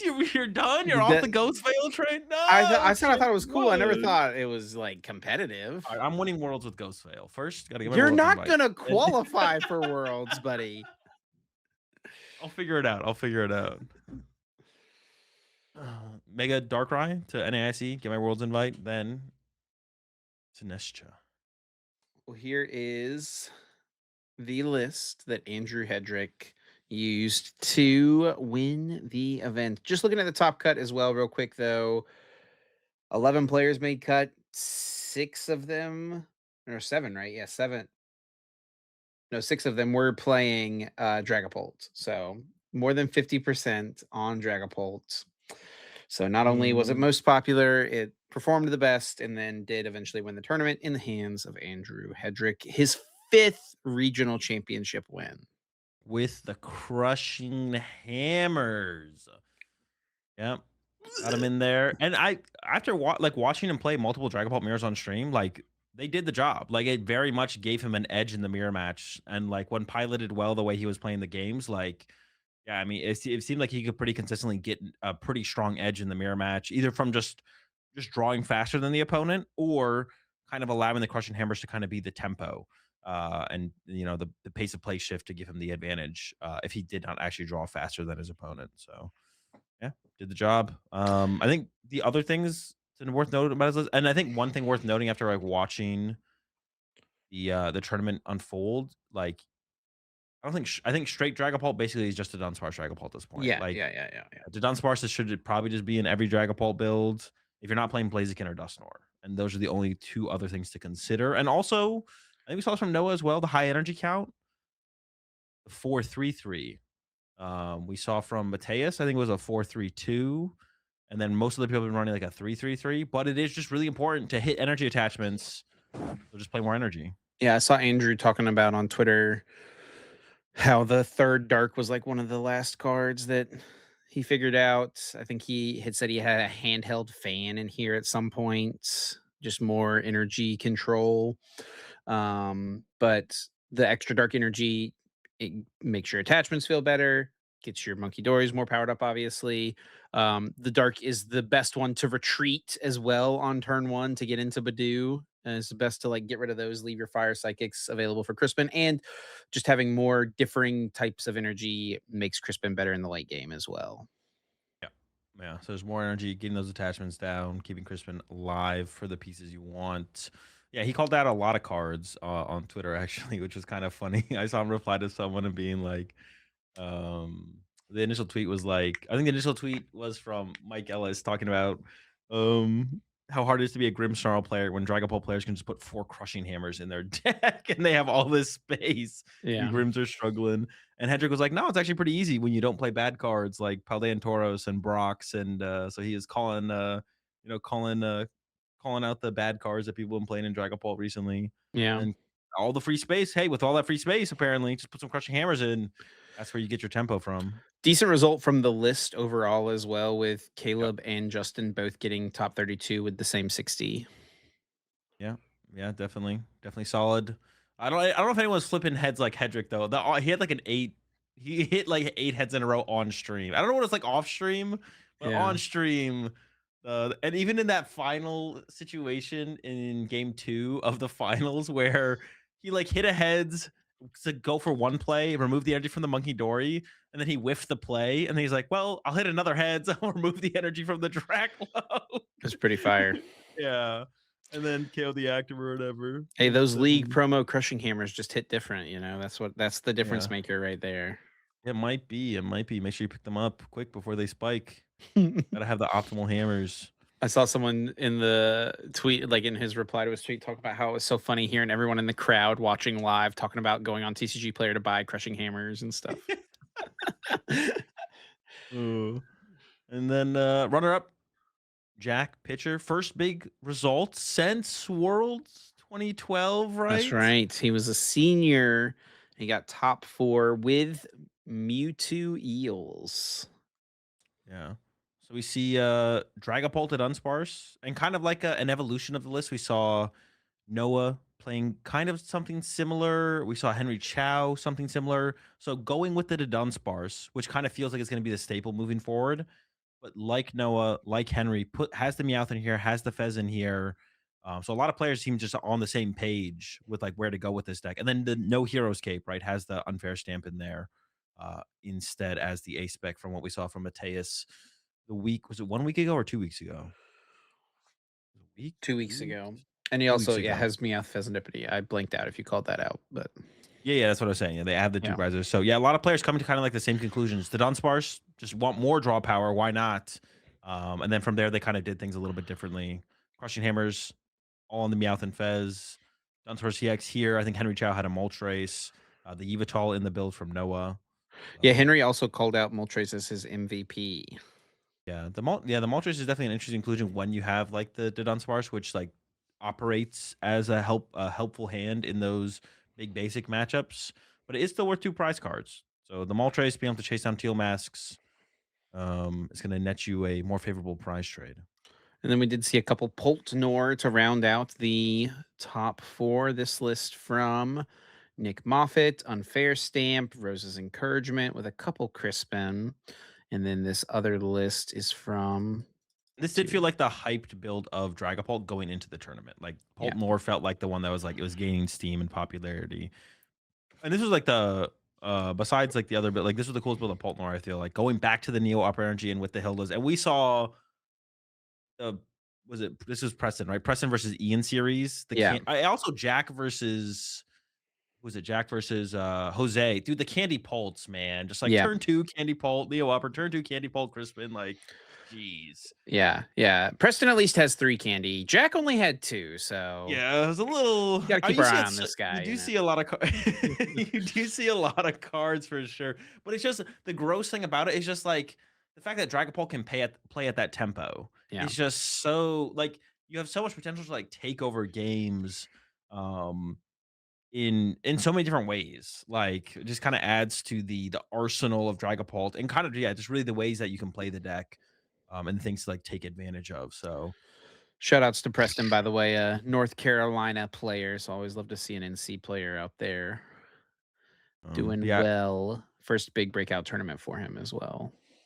I do really like that build, and I like the reasoning for like the Neo Opera. Like he said in his interview, was just like he felt like he was gaining an edge in the mirror. The edge that you lose by playing Pult Dustnor, he felt like he got that back by including the Neo Opera energy. So I could see this being the norm for Pultnor moving forward because I do feel like Dragapult Dustnor, like the Moffat build, is just kind of unfavored against like the 2 builds we saw in the finals. And honestly, it might be just hard to argue against the Crushing Hammer build if we really feel like that's where the biggest edge in the mirror match lies. And Crushing Hammers aren't just good in the mirror match. You can use them for tempo in like any matchup theoretically. Yeah, I mean, Um, Lucario, Garchomp, right? you know, Like all decks. Let's look at Andrew's. Oh, got to go over to Labs. Andrew's tournament run here. Bit lot of Pulse. Yeah, well, honestly, compared to some of the other ones we've seen, The King took out the King. took down the King Leave in the King Zoark, alone. Mewtwo. Honestly, a lot of these decks, Yeah. Crushing Hammer's not that good against. It's probably okay against Zoark. Can be good against Alakazam so they can't get to the enriching. Like you can offset them from getting to the enriching. It's true, true, true, true. Honestly, the Mewtwo deck it probably is pretty good against taking the energy off the Mewtwo being set up before they can utilize it. That sounds really annoying. That sounds pretty obnoxious. Um, yeah, we could see a lot of man. We could see a lot of.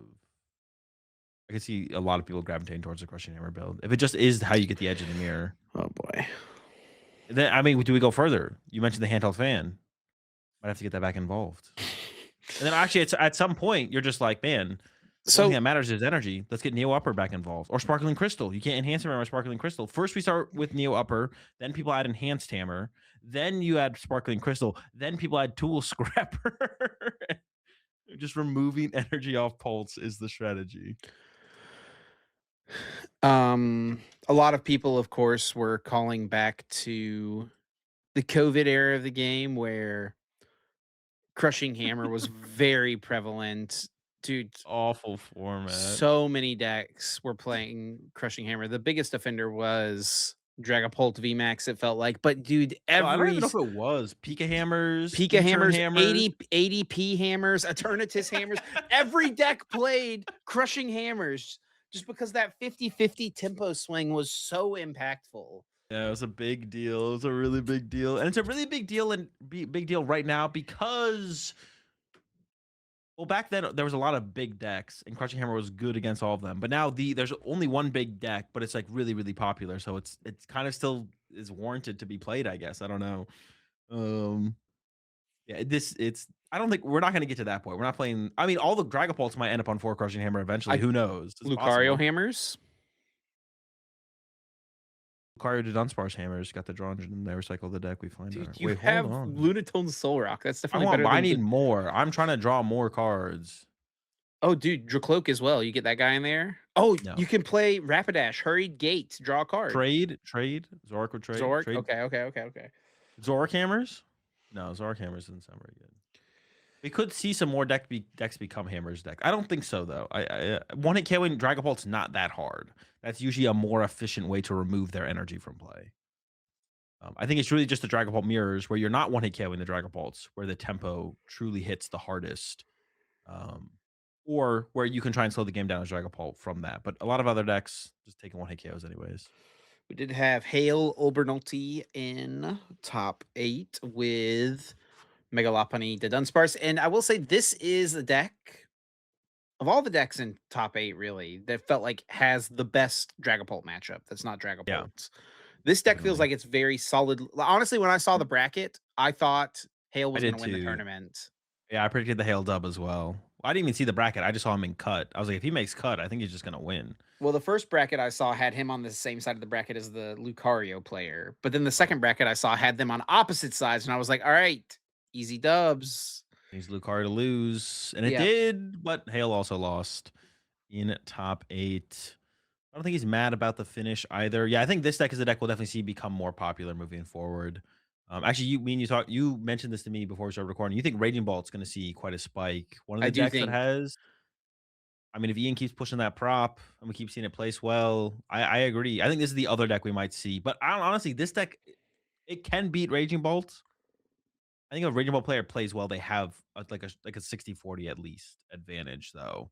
Yeah, Just play a small bench early. Don't let them get that weird to Dunsparce KO. Maybe you can still find the first knockout with the Lopunny, but it's more likely they can. So you have no hand disruption, right? So no, right, that's like one of the ways that like Dragon Ball can beat Raging Ball. That unfair stamp turn can be really impactful. Can't do that here as this Lopunny deck. So yeah, I think Raging Bolt. When we look ahead towards, like, I don't know what's going to happen in Utrecht. Is Utrecht this week? It's next weekend, right? Not this weekend. Next weekend. it's 2 weekends. Oh no. Yeah, it Is it is the the next same weekend. weekend as Same, Melbourne? same weekend as Melbourne. Yeah. Yeah, yeah. So Utrecht Melbourne weekend, like maybe it won't happen quite as much, but I do think come Indie regionals, I No. think. Utrecht is this weekend. Then Melbourne's the next weekend. Oh, okay. There's You also just the double checked? special event in Lima is the same weekend as Melbourne, yeah. I Okay. double checked, yeah. Yeah. Okay, you checked. Yep, is this weekend. Okay. Well, there is Um, also, regional in Brazil as well, yeah. um, I think that it's very likely come indie regionals that Raging Bolt is like 12%. Like that a lot of people will Is it gonna be like they'll the drop the Mega Starmie decks, they'll drop the festival leads, and we'll go into more Raging Bolts. is it gonna be like is this gonna be like the Reggie Drago times where it's like, Raging Ball has a favorable matchup, and it is like 12% right under it, and he Yeah, never wins. Except for yeah. the one that Caleb won. Caleb did win that one. Maybe won another time or 2, I don't remember, but yeah, I that think was this Raging Bolt is more, I likely don't than that Raging Bolt I was. feel like that Raging Ball was a better matchup. I like watching some of the matches play out on stream, I was like, "Man, I'm not that confident in Raging Ball watch." I mean, we did see Jack and Preston hit a lot of turn 2 candy pulse, but it just didn't seem that unreasonable for them to do it either. So and Well, then they were Jose able to just keep drew really tempo. slow as well. Jose drew pretty bad. How does the deck draw cards? I like watching Ian and You Jose gotta play start out games, I was Kangaskhan, that like, is for sure. yeah, but when you don't, like, what do you like? You just don't see cards, and playing Cyrano for turn feels so bad. Like it just feels miserable if that is your supporter for turn and not a Crispin. You're just like, well, this is terrible. Like I don't know. I had more faith in Raging Bolt against Drago than I do with Raging Bolt against Polt right now. I feel like. A deck that I think very few people had faith in was Lucario, and Xavier Phelan did get top 8 with it. Yeah, and definitely some unique inclusions that we don't see that often, I feel like. Mega Signal, Secret Box, although there's some synergy there for sure. You're already discarding cards. You don't have to go Secret Box for Ultra Ball to then find your Lucario. That's discarding 5 cards. Got a Wally's Compassion, the Tarragon for recovery, no Night Stretchers, and then the Thoughts on Petrol. Moffat's attack with Dusknoir lines? I think well, I think in game 1, the turn he attacked with Dusknoir, he could have looked for Pop Dusknoir plus board wipe the Riolu and Lucario and just didn't look for the play first. So he should have at least checked for that play, but he didn't even check for it. And then honestly, by the initial attachment to Duskull, I liked, and then I feel like putting the energy on a Dragon Ball after that maybe would have just been better. Like committing those 2 energy to that felt a little weird, but there's a lot of damage. Was able to close it out, and I'm pretty sure the second time he attacked with Dusknoir, he had game the turn before, so he just missed game, and then I guess Dusknoir Yeah. came through in the end, which is fine. Doesn't matter what he attacked. He was so far ahead, it was like fine for him to miss game. Um, but yeah, both Dusknoir attack. The initial Duskull attach I really liked, but then from there, I'm not actually sure if the Dusknoir should have been in swinging or not. Um, yeah. I guess we should have gone through the rest of the Dragapults here because there was a couple straight pults. This one, no Oh, I didn't even see Dunsparce. this list. Well, Victor did tweet that the Lopunny was useless, so Yeah, I was gonna say, what is the point of the Lopunny here? For I guess it against Clefairy decks, right? Like theoretically. it might be the Crustle tech. Oh, sure. So it does both, right? It's good against Clefairy decks and Crustal. Yeah. Sure, sure. To have the retreat lock package in there. 4 dark, more darks than fires or psychics. What? Well, he's got Evil Tall I mean, sure, yeah. and Petch. It just looks weird. You could attack with the patch. He can attack with the Petch. Hey, look out, look out. I wonder if he ever attacked with the patch. That would be interesting. And then Nigel here with another straight And pult build. This one with this all one's kinds of tech. Yeah, techs. this is tech to the gills. Like we got the Clefairy, the Tauros, the Moltres. Dude, Honestly, there is actually that where we head with Dragapult? Is back to Clefairy in Dragapult? Because that's what they're doing in Japan initially early on. I think part of it was to help with Lucario as well as being a potential attacker in the mirror. well, But you know now where for we like ripping crushing hammer heads off the bench, Dracloak, and then knocking out the active. That's efficient energy removal right there. you know what card is pretty good against Crushing Hammer? But A card that gets you back that energy into play immediately. Rose's encouragement. Blaziken. I don't know. The Blaziken build always just feels so iffy. There's so much to set up, and then actually still have the like. It's if the problem with the Blaziken build, I feel like, is just like by the time you get Blaziken set up, if you had just played a straight pulp build with the Dunsparce, you would have had just as much energy in play at that point. Mhm. It's not. It doesn't actually like. It feels like it doesn't actually generate energy in play because of how much you have to work to get there. And then, there was Jose Marzan's Raging Bolts. I'll top 8 here. 4 Kangaskhan. Starting that Kangaskhan. Yep, and Mentioned Ian it. played 3. Yeah. Gotta get it up there somehow. It's a big deal. Everyone's just gonna end up playing. Oh, this has the 4 cat as well. Yeah, he's got the 4/4s. Yep. Remember that build that Sajin tweeted out where it had like 4 Raging Bolts, 4 Kangaskhan, 4 Meowth, 4. You Yep, gotta find the basics. That's what I'm saying. It's like playing Cyrano feels awful. You just need to like draw into these yep. things. And then we've got the Mewtwo deck from Patrick. Yeah, interesting build as well. Some omissions here I think are maybe the most interesting things. No Archer. Yep. Tool cards as well. Lucky Helmet. Does it Yeah, solve? even during casting the game with him, I was, like, partway through talking about, someone, Archer like, play? playing around Archer or whatever, da, da, da, and then I look over at his list, is like, "Oh my gosh, he doesn't play Archer in his Yeah. deck." Handheld fans, bro, he might be the biggest festival lead hater of all time. This is egregious, like that this is happening. Two handheld fans? What did festival lead do to you? I know he said in his interview that he used it in other situations, but like the main inclusion is the festival lead. He just wants to make sure he can Okay. find it, bro. I guess. I mean, he only has 3 outs to it, the 2 fans and the secret Oh, box. it's just criminal to be that much of a festival lead hater when the deck is just like okay. Like that's what I'm saying. But And the then he Lucky also Helmet plays might Team be Rocket's the Wobbuffet. yeah, the Wobbuffet's also interesting. A very awkward card to utilize, but very powerful if you can. For sure. No question about that. It's just very awkward because Mewtwo has 3 retreat cost. So getting this thing in the active after Mewtwo takes a hit is just not impossible. But yeah, I mean, you have to have that and a bench space and the Wobbuffet and a Team Rocket's energy. Like, it's And not something on that your opponent's easy. bench that you want to Yep. Move achieve the on damage each to and active. have something that's already damaged. Like, it is a lot. It is a lot. And Not gonna actually, guess. in Not gonna Patrick's guess. stream game, we did see his opponent play around the Wobbuffet by, like, under damaging a Yeah. Mewtwo. He, like, hit it for 70, which was pretty funny. Yeah. Want to get wobbed. Oops, am I not on laps? Nope, Nope. I was not. All right. You're working on it. What the 3 Zams? What a scam! What is this? 2 festival leads 2. What? He's cleaning up 1 prizers, bro. What?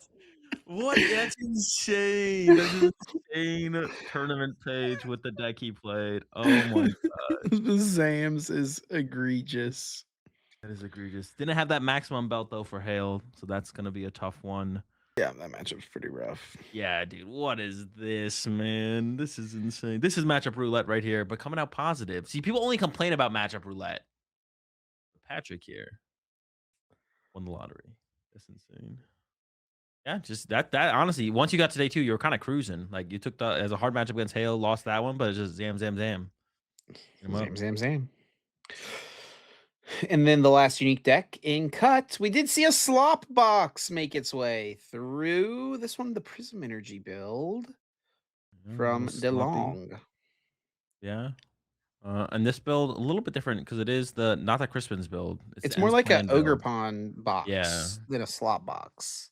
Yeah, I think, not 100% sure, so I don't wanna take away credit from DeLong, but, this might be Matthew Hubbard's latest build. I know he had been playing something very, very similar to this, I think, recently, in online tournaments and stuff like that. I saw him tweet about it, I think. So, um, that's what he was doing at the end of the last format as well. Was or that's what he'd been playing for a while. Was this kind of style of build? So not 100% sure, but possibly. Did have the unfair symbol there. I think legacy has been like something he'd included in the past, but yeah, I like. I mean, I see it when I look at like slop. Like I like stuff like this where it just seems a lot more like put together in terms of less like minimal tech cards. Try and be a little bit more consistent. 4 Terror Orb, 4 Bug Catching Set. Let's find these Pokemon because I feel like it's one of the biggest struggles with these kind of decks is finding your Pokemon. People playing like telepathic energies with their Clefairies and stuff to find a Latios. Crazy out there. And then that is all the decks that made top cut. As you scroll down to top 32, Azul, Paul, top 32, this looks like that one Seattle. tournament that people bring up all the time, Seattle, yeah. that Seattle regionals where Drampa Garb or Garboder decks in general were Yeah. dominant. I did want to look at Ian Robb's Raging Bolts because he did lose a win in. I gotta say, it does feel also look at this, all these people on his list as well. Rocking the Rob. It's dude, it feels so gross that someone can go from a winning in to cut to like making $0 at these tournaments. Yeah, I almost, like, wonder from, I don't really care one way or another. I know, like, I don't know how much, like, Ian cares at the I end of the day, clicked on the wrong but list. I know Ian is, like, showing up to try and win the tournament, so he's obviously gonna play out the last round. He's not gonna offer his opponent the ID. I don't know if I wanna use, like, competitive integrity as the right word or, like, from, making the players feel comfortable about giving it their all throughout a tournament run, like, if there should be a top 64 cash payout to some extent. I don't know what it looks like or something like that, but, like, I want the players who get to the winning end not to be both sitting across from each other and be like, "Do we just want ID for top 32?" Do they just wanna walk away with something from the tournament run? Because yeah, it does feel kinda bad, right? It feels kinda bad depending on, like, you know, the level of the player. So, I don't know, I guess maybe it'd be something to, like, think about just from, like, that for that reason, basically, I can't right? recall a time where that has happened, but I don't think it would be crazy for it to have happened. I'm sure some players have thought about it for sure, like going to that round, but it's a pretty big difference, right? From IDing to top 32 to getting top 8 and or asymmetrical cut, whatever. Yeah. It's a pretty big difference in like prizing and like potential to continue on in the tournament. It's probably not a huge deal. Um, Everyone's playing for something. Some players walk away with some stuff, some players don't, and that's just kind of fine. And we just go next. But yeah, a lot of different pulp builds there. A lot to take away from and like look back on. I feel like check out what everyone was up to. Yeah, certainly. Any other lists you want to look at? We can maybe quickly look at Austin Tong, who got 12th with Festival Lead. Festival lead. I am curious how often people are finding friends with that Applin. There's no way there's many friends to be found. There's no way we're finding friends very often. Oh, it doesn't get KO'd by Moltres. Yeah, that is true. That is true. It doesn't die to Moltres. The other one does. But Yeah, yeah, plenty of Alakazams up here in the top 32 as well, but they did fall down quite a bit farther compared to. I think there was one. I don't remember who it was. Someone did lose the win and end with Alakazam. yeah. There's like this big clump of Pult here, but at the top, it does. We do see a little variety towards it, like at the top end. Go. Obviously, at the top four are all Pult, but like right here, Yeah, yeah, like yeah. the top 16 area is decently diverse. The top 32 less so. I don't know if that says anything moving forward. Definitely gonna be really interesting to see the next couple of results from like Utrecht. I feel like like Melbourne as well, but I feel like the Australian tournaments are sometimes a little weird and not a great indicator of actual metagame. So yeah, Utrecht coming up. Uh Lima, however you pronounce the one for Brazil this weekend as well. It's gonna be Is the interesting. format chalked? I mean, I don't know. I still have been enjoying playing the game. It's like I said, but it's not as good of a format as last time in terms of gameplay. Well, also in deck diversity, which are like I've heard I feel like many those. people and like not even just online, but people in person this weekend, like good players, Yeah, saying this is the worst format of all time. no, it's not. I mean, we just talked about VMAX where everyone's playing 4 crushing hammers in their deck. Like it's not. Mhm. It's not the worst format of all time. I think the Top two 3? things. Top. We have to like continue to let it play out because who knows? Next tournament, people might just like the thing is like there needs to be good players who are just like, you know what, I'm just gonna play an anti Dragon Ball deck instead of playing Dragon Ball. And if they don't do that, then we're just gonna have an infinite Dragon Ball mirrors, which is also fine. It's kind of up to those players what they want to do. Or someone needs to break the format. There needs to be something else out there that is undiscovered, which it is possible. It could exist, but we're talking about Japan here in a second, and they are a format ahead of us, and it's looking pretty similar to what we're working with right here. Looking pretty Uh, pulty, if you ask me. yeah, I was gonna say like there's two things that I think you can gauge format on. I mean, I think the biggest thing at the end of the day just depends on like what is the general player base, how do they feel about it. If they feel neutral to good, then we're in a fine format. If they feel bad, then that's bad. Doesn't really matter what my opinion is or your opinion is. It depends on what like the majority of people think, right? And I haven't heard that much complaints about this format. to be honest. There's a lot of pulp, but it hasn't been like I feel like I heard more complaints about last format, pre-rotation, than I have about this format, which is like, man, Pult and Guardy again. And now there's even more Pult, but I feel like I've heard less complaints. Still some, of course. But I think two of the things that matter the most is the gameplay. I feel like last format's gameplay was really good, and I think we did have a decent amount of deck diversity, despite being some top end powerhouses. This format, there's a lot of deck diversity in terms of past pulls. There's a lot of decks in the 4 to 7% meta share range. The gameplay is definitely worse than last format, but I don't think anyone didn't expect that. I think we were all hoping for maybe more deck diversity for the trade off of the gameplay feeling worse. But it feels like the gameplay feels worse, and it's like fake deck diversity. It's like yeah, there's like 10 different decks between 4 and 7%, but there's also a 40% Dragapult as well. Yeah. So not the worst format ever. I'm still enjoying playing the game, but I can understand why people have some gripes with it for sure. Let's recap our predictions from last week, and then we'll look at the Champions League Aichi. First prediction was, will Kressel make top cut?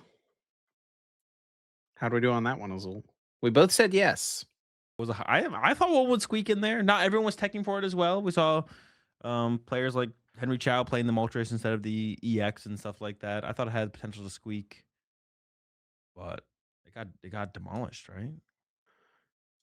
There were Two in day two. two Kressel in day two. Hmm. They both got top 128.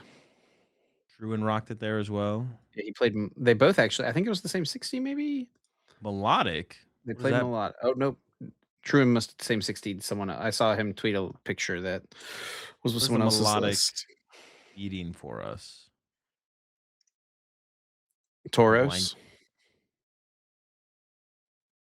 I guess right because you KO the Toros. Toros doesn't KO you, and then Melodic's what? good against Dragapult. What about a quad melodic deck? What does that lose to? Can that beat more things? Raging Bolt. Hmm. Can Raging Ball beat Crustle? Yeah, Passimian. Passimian. Hmm. Things to think about. Things to think about for sure. Azul's thinking about the game in a lot different way the last like couple weeks because he's going to play in a tournament in 2 weeks. Got to roll with quad melodic. Here we go. We good? Next one we did highest placing one prize deck. You believed in the festival lead. I believed in the Alakazam, and they were both in the top 32, but it was festival Let's lead with the top go. 16 and 12th place finish for Shout out Azul. Austin. Yep. Though you do say that What? whenever it comes down to it, you feel like someone who won up into top 16 versus someone who lost a winning in into top 64, that the person who lost the winning in had the better tournament. Yeah. And Alakazam did lose the winning end, so But it's just highest placing. If we had done that criteria, then you would have won. But we don't have that criteria. and then how many decks will play tool removal slash disruption in cuts? Azul said 3. I said 4. I don't know that there was much of any of it. Was there? Just one jamming tower, one jamming, two jamming, 2 three jamming. jammings. Was there are you scrolling through? No, I don't know. Did you? You should Are scroll you through. just shouting nonsense? I I was just saw a trying couple to jamming count. towers. All right, you go ahead. Go ahead. There's 1 jamming, 2 jamming. Where's the third one, buddy? Where Okay, was it's the two. third? It's two. It looked like you scrolled, but you didn't scroll. It's like laggy on my screen. 2 jamming. Nothing here. Nothing here. Nothing here. All right, two jamming tower. And then a Scrapper. scrapper in the 12th place Hmm. festival lead deck. Oh, so close to the three. Almost nailed it. And then last one was pick a player to make top cuts. Both of our players weren't there, right? You picked Liam Halliburton and I picked Alex Szymanski. And neither were able to show up to the event, unfortunately. So unlucky. But we do have some more predictions. Are we done with LA? Do you have anything else you want to say on LA? That is Closing, it. closing thought. What do you think about the format? Where we're going? I mean, I think that we're due. I saw people talking about like we're due for like the Articuno, the emergency jelly tournament, Oh, something like that. I don't think that this deck is quite to that level, but I do think come Indy, Raging Bolt's gonna be 12%. Maybe we see that Mega Lopunny deck creep up a little higher as well, because it has a good Dragapult matchup also. Like, there are solid decks that have good Dragapult matchups. I think that we just give it a little more time and everything will be okay. All right, Chip. Sounds good. Sounds good. So we gotta wait a little bit, and we gotta let the players play the game, right? And see what they Yeah, can come up with. Let the players yeah. play. They're playing again this weekend. What do we If say? after Utrecht and Indy if at Indy, we're it's the looking same at thing. 32% day 1 Dragapults, All right.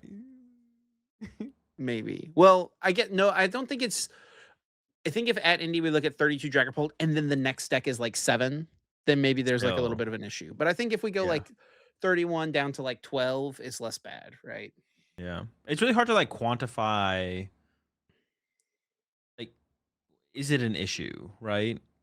Or like we can't really like, just tie numbers to it, right? Because that could be Mhm. true. But if everyone loves playing the game, like, is that a problem? But I'm not saying people do, but I'm saying like theoretically, like if it was like 40% Dragapult and the next most popular deck was 5%, but everyone was enjoying the format and loving the game, it wouldn't really matter, right? Or majority of people. Yeah. Yeah, I mean, so they're still selling every single seat in the venue, so do we have to protest? We got to stop showing up for GPCI to put pressure on the Pokemon company to print the Mudkip that won in KO's Dragapult. I am playing at indie regionals and I did think to myself a couple weeks ago, like, man, What I about don't know that not? there's any deck that I like am really enjoying. I don't know that I want to like thinking about maybe I'll just pull out of the trip. But after seeing the results from this weekend, I'm kind of excited to try to figure something out. I don't know. Oh, okay. I thought you were gonna be like, man, that's it. I'm done. I'm not going. I'm just I like, mean, I don't think that it is just this dominant, unstoppable force, is basically the thing. we'll see though. It might be this dominant, unstoppable force. Yeah, because as we look ahead to the next format in the Champions League Aichi, we do see the Dragapult Dusknor was the deck that took it down. This is another And card I think we're going to see increase in popularity as well, yeah, with the Dunsparce being a bit more popular. So whatever deck can use Watchtower the best is probably I going to could be say, decent.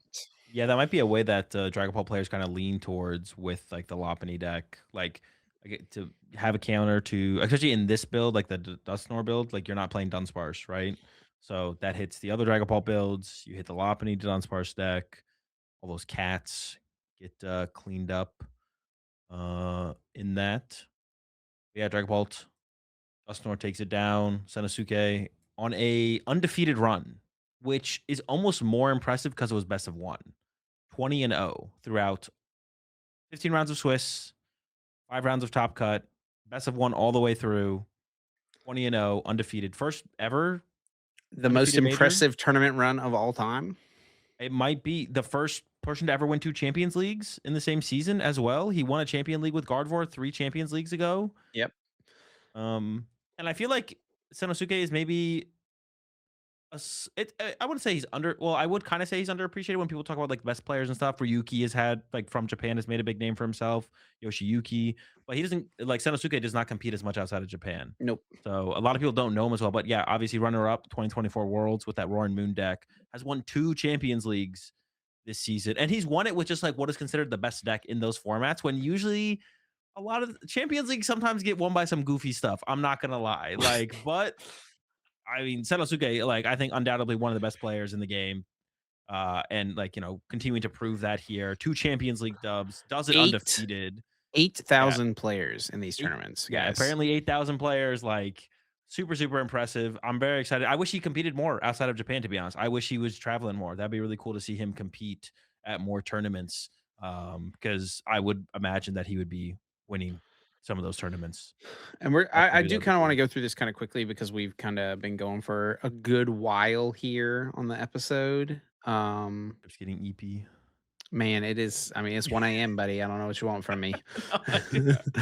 Yeah, uh, Poltmore with a red card. yep. And then the red card is kind of going to be the big theme here. Now, Kotar this is Mantan. interesting though to see Zoark getting second place because Yep. Zoark did not really do anything in LA. And even one of its biggest warriors, Piper, who just got top 16 at Prague with Zoark, she put it down in favor of Dragapults. So Things are looking a little dark for the Zork enjoyers, but Hikaru here found a Yeah. list No and rolled with it. Darmanitan, heavy retreat lock as well. I kind of like the take here. Because Darmanitan was like specifically, it's like specifically good against the one. Is it good against the one prize decks? Festival Lead and Alakazam is like where it shines. But then the two prize decks and Dragapult, it's like pretty weak against. This is another deck that Watchtower could be pretty good in as well. Or Watchtowers. Did you like just buy a lot of Watchtowers recently or something, Chip? Like, what is the I propaganda being mean, pushed? do you believe that Watchtower seems like a good card based on the results of the last regional championships? That's alright. That's a good card. All right. Solid. If you find space for it, we're gonna get involved. Ogrepon Meganium with the Hydrapple. Like we mentioned, this is kind of the way people have been playing it. We got a Polt Blaziken and just more Polts. There's a Polt the Dunsparce making its way Ooh. over And they're with doing the Hero's Cape. oh, they have 2 cats in there. They got the Hero's Cape shenanigans, but they're not even trying to play the one prize board state or Yeah, one prize in the Infos. Dragon Bolt. Another Zoroark. This Zoroark with the Dunsparce also. And the I'm Dunsparce EX. more draw power. I mean, the Dunsparce GX is actually kinda cool as once again, like, to help against those Ogre Pond decks, which is, like, something that Zoroark can struggle against, but I don't even know if it struggles that bad against them, to be honest. Another Poltnor. This one looks the same as Sinosuke's. Um, Very similar. yeah, Sanosuke had 2 Watchtower. There's only 1 here. I don't know. Oh, there's 2 Monkey Dory in that build. Then we got an Ogrepon box with Yeah, a this Mega looks like Absol. There's a Team a Rocket's slot Mimikyu box in to me. here. Yeah. Yeah, that's about as sloppy as it gets. Full So squad in there. another Dragapult. We do see Honchkrow. This deck has really not done much in the Yeah. West, but it's done decently at both Champions Leagues that it's been legal for. Yeah, I was talking to one of, Honchkro's strongest soldiers while we saw, Honchkrow on stream. And honestly, also based on, like, Patrick's result with the Mewtwo deck, Lucky Helmet might just be the savior of the Team Rocket decks. Like, more Lucky Helmets. How many Lucky Helmet can we fit in these Team Rocket decks? I think it might be the question. Another Cut the slot cut the handheld fans. We box. don't need handheld fans anymore. Festival Lead's dead. Alright, you killed it. Congratulations. Your handheld fans did the job. No one's ever showing up with that deck ever again. But now, for Lucky Helmet, let's see what we can do. Uh Ogrepon box. We've got Lopunny to Dunsparce with Frostlass, this build. Survival Ooh, Brace. brace. The brace is so funny. So I've played Lopunny Ooh. to Dunsparce a good bit. I never played it really with Frostlass, and I actually did try out the survival brace as a cope card against the fighting decks because Yeah. that is the big problem with this deck. Obviously, is you just auto lose to Garchomp and Lucario. I think it would give you a chance against Raging Bolt, though. That's probably where it's Yeah, strongest. Yeah, yeah. Lucario that matchup, I don't think that matters because they can get to a low hand size, and your Frostlass is useless anyway, so they don't care if they have to two hit it. Wait, actually, do they have to KO you for it to actually get discarded, or is it Um, yes, at full HP and would be knocked out? Oh, so they can't just yes. punch you to remove it. They have to KO you and then KO you. Yeah, or yeah, you can Wallies to get it back. Yeah. Okay, interesting. A little bit more powerful than I thought. I thought they could just like punch you with like or a jab, and then it gets discarded, and then they just want to hit you next turn. No, no, no, not quite. All right, all And right. there is a Arboliva here. We got Yoshiyuki Arai with Poltnor. This I think one back kind of to like a pre-rotation build almost with Latias Blood Moon, yeah, I think this is back to back top 16s for him at Champions Leagues as well. With the last two. Chicken Polt, and a Garchomp to round out the top 16 with a couple Pokemon Catchers. catchers. Oh my, chill, chill. Let's calm down over here with these flipping coins cards. We don't need to do this. We don't need to do this. Put them back. Reminder. Um, we both did pick a deck to win for the Standard Champions League, and you did pick Dragapult Yeah, Dusknoir. I picked Pult Blaziken, which did it get wasn't top too far 4. off. Yeah, Yeah. not bad. And then let's also quickly look at the Champions League expanded tournament that happened, Yeah, where, shocker, Richie Drago did not dominate like we thought it would. love to see it, to be honest. You love to see it. Any familiar names? Do I recognize any of these names? I don't think so. No, no familiar Oh, name. It's hard to tell. Ito here. Yeah. Oh, yeah, Ito. Yeah, so that I mean, that's cool to see some evolution, but that's Absol with an electrode. I don't know if I like this evolution of the expanded format. Absol Garb though? Oh, with dark I assume they got, like, dark patches. We don't see a list here. Yeah. Mm. Yeah, Dark Patch Absol with Toxin. Maybe there's a little bit more to it. I was a hater, but Also, I was looking at these lists a little bit before we started recording. Um, and I was like, dude, why is this card in here? And Azul was like, Azul didn't even know what deck I was looking at. And he said he locked in and knew right away. yeah. He said, I know exactly what card you're looking at. It's like, why is there this Dialga here? You can't Shadow Rider onto it. There's no metal energy. Like, what is happening here? And apparently, you can use Mimikyu's Copycat to copy Reggie Drago's attack with discarded Dialga GX to use Timeless GX. With a And with Clefairy. Clefairy in play, you one hit KO Reggie Drago V Star. You get to steal a turn and then just nuke him with something else. Yeah, and then there's, like, another there's the Radiant oh, no, is that just to set up your VMAXs? Yeah. That's Yep. insane. That card never saw any play. Nope. So sad. It was such a cool card too, but never You saw any remember that one play. turn? We really tried for one Yeah, tournament. You remember? for the Lost Zone what was the deck? Oh, Lost It was Zone Duraludon. yeah. Lost Zone Duraludon with the Radiant Eternatus. Grant and I showed up with this Duraludon Eternatus deck. It We was were terrible. like, it's gonna be good. And We we couldn't beat didn't play it Lugia. for that tournament. We didn't play it. Yeah. But I'm Actually, not gonna lie, like seeing some of this stuff, I'm gonna say it as well. don't say it, dude. I'm Come gonna on. say It's not it's necessary. We don't have to go there. low key. You pollen into Vileplume, bro? You think that's cool, Chip? There's You think that's obviously cool? some gross stuff happening here, but this is so sick. Look how many No, cards it's you can draw. not. This is not sick. The KO one of them, special red card. Karen. Oh, two Karen? Oh, does he beat Drago? You Karen. The dragon's back to the deck and then you special red card them. Bodied. Insane. And Nah, then this you just is one shot them. yep. There was What about also this hilarious deck that I saw got a lot of traction on Twitter. They got top 32. I I don't think I think I saw saw this. Hegster quote retweet it. Yeah, here you go. He said they're doing unspeakable things at the Champions Leagues, expanded Champions Leagues. And it's this deck where you go first, Yeah, okay. I did see knock out your own execute a bunch of times with damage pumps and the what is Risky it? Risky Ruins. Ruins. Yeah, Risky Yeah. Ruins, damage pump, knock out this execute. Go down to one prize card remaining, and then use Technical Machine Crisis Punch with Meloetta. You attach double colorless energy, you Coco Prism Star on a lightning, and you knock out whatever your opponent's active is before they get a turn. Is And it a if you go second, you can do the same thing, but with Bunnelby, who can attack twice. if you go second, they should have enough Pokemon in play where it doesn't matter, right? Maybe that's like the Yeah. cope, I Is it guess. if it's a is it a go second format? I I had assume no it would clue. be, and then that's why they're playing this deck. So then they're always going first, basically. Yeah, I'm not Would sure. be my guess as to how this deck works. 'Cause it is best of one. So like you just best of one, your opponent's like, oh, I won the coin flip. Okay.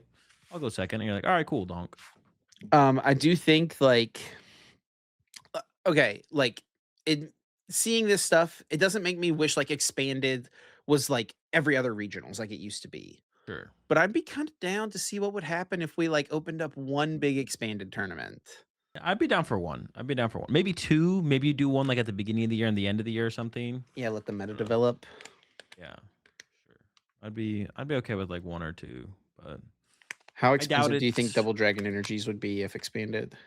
that's like the thing though as well. It's like you kind of I just don't want to do it at all though, because like no one could like newer players could not do this. They just couldn't play in the tournament.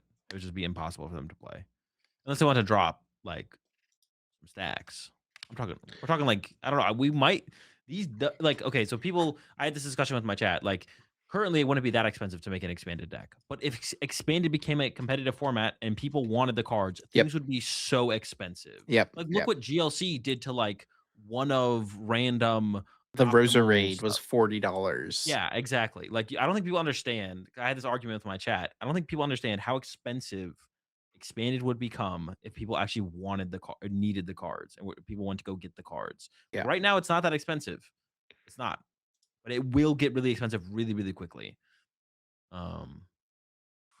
So yeah, and then imagine like once the scalpers and stuff like learn about this kind of stuff and just do buyouts on certain competitive cards and things like that. Like it would get pretty insane. So I don't know, but just based on that, I feel like we should probably just stay away from it. And in Japan, it's a little bit different because they've done like reprint sets, right? Like expanded reprint sets to get Not reprint cards. sets, but they've done like tournament pack. They've done basically like Yeah, yeah, play series packs for expanded cards. yeah, exactly. So they like reprinted the cards. I think for expanded to come back in any competitive sense, they would need to do something like that, like Yeah, an expansion that had, like a yeah, trainer's toolkit for yeah. a bunch of expanded stuff.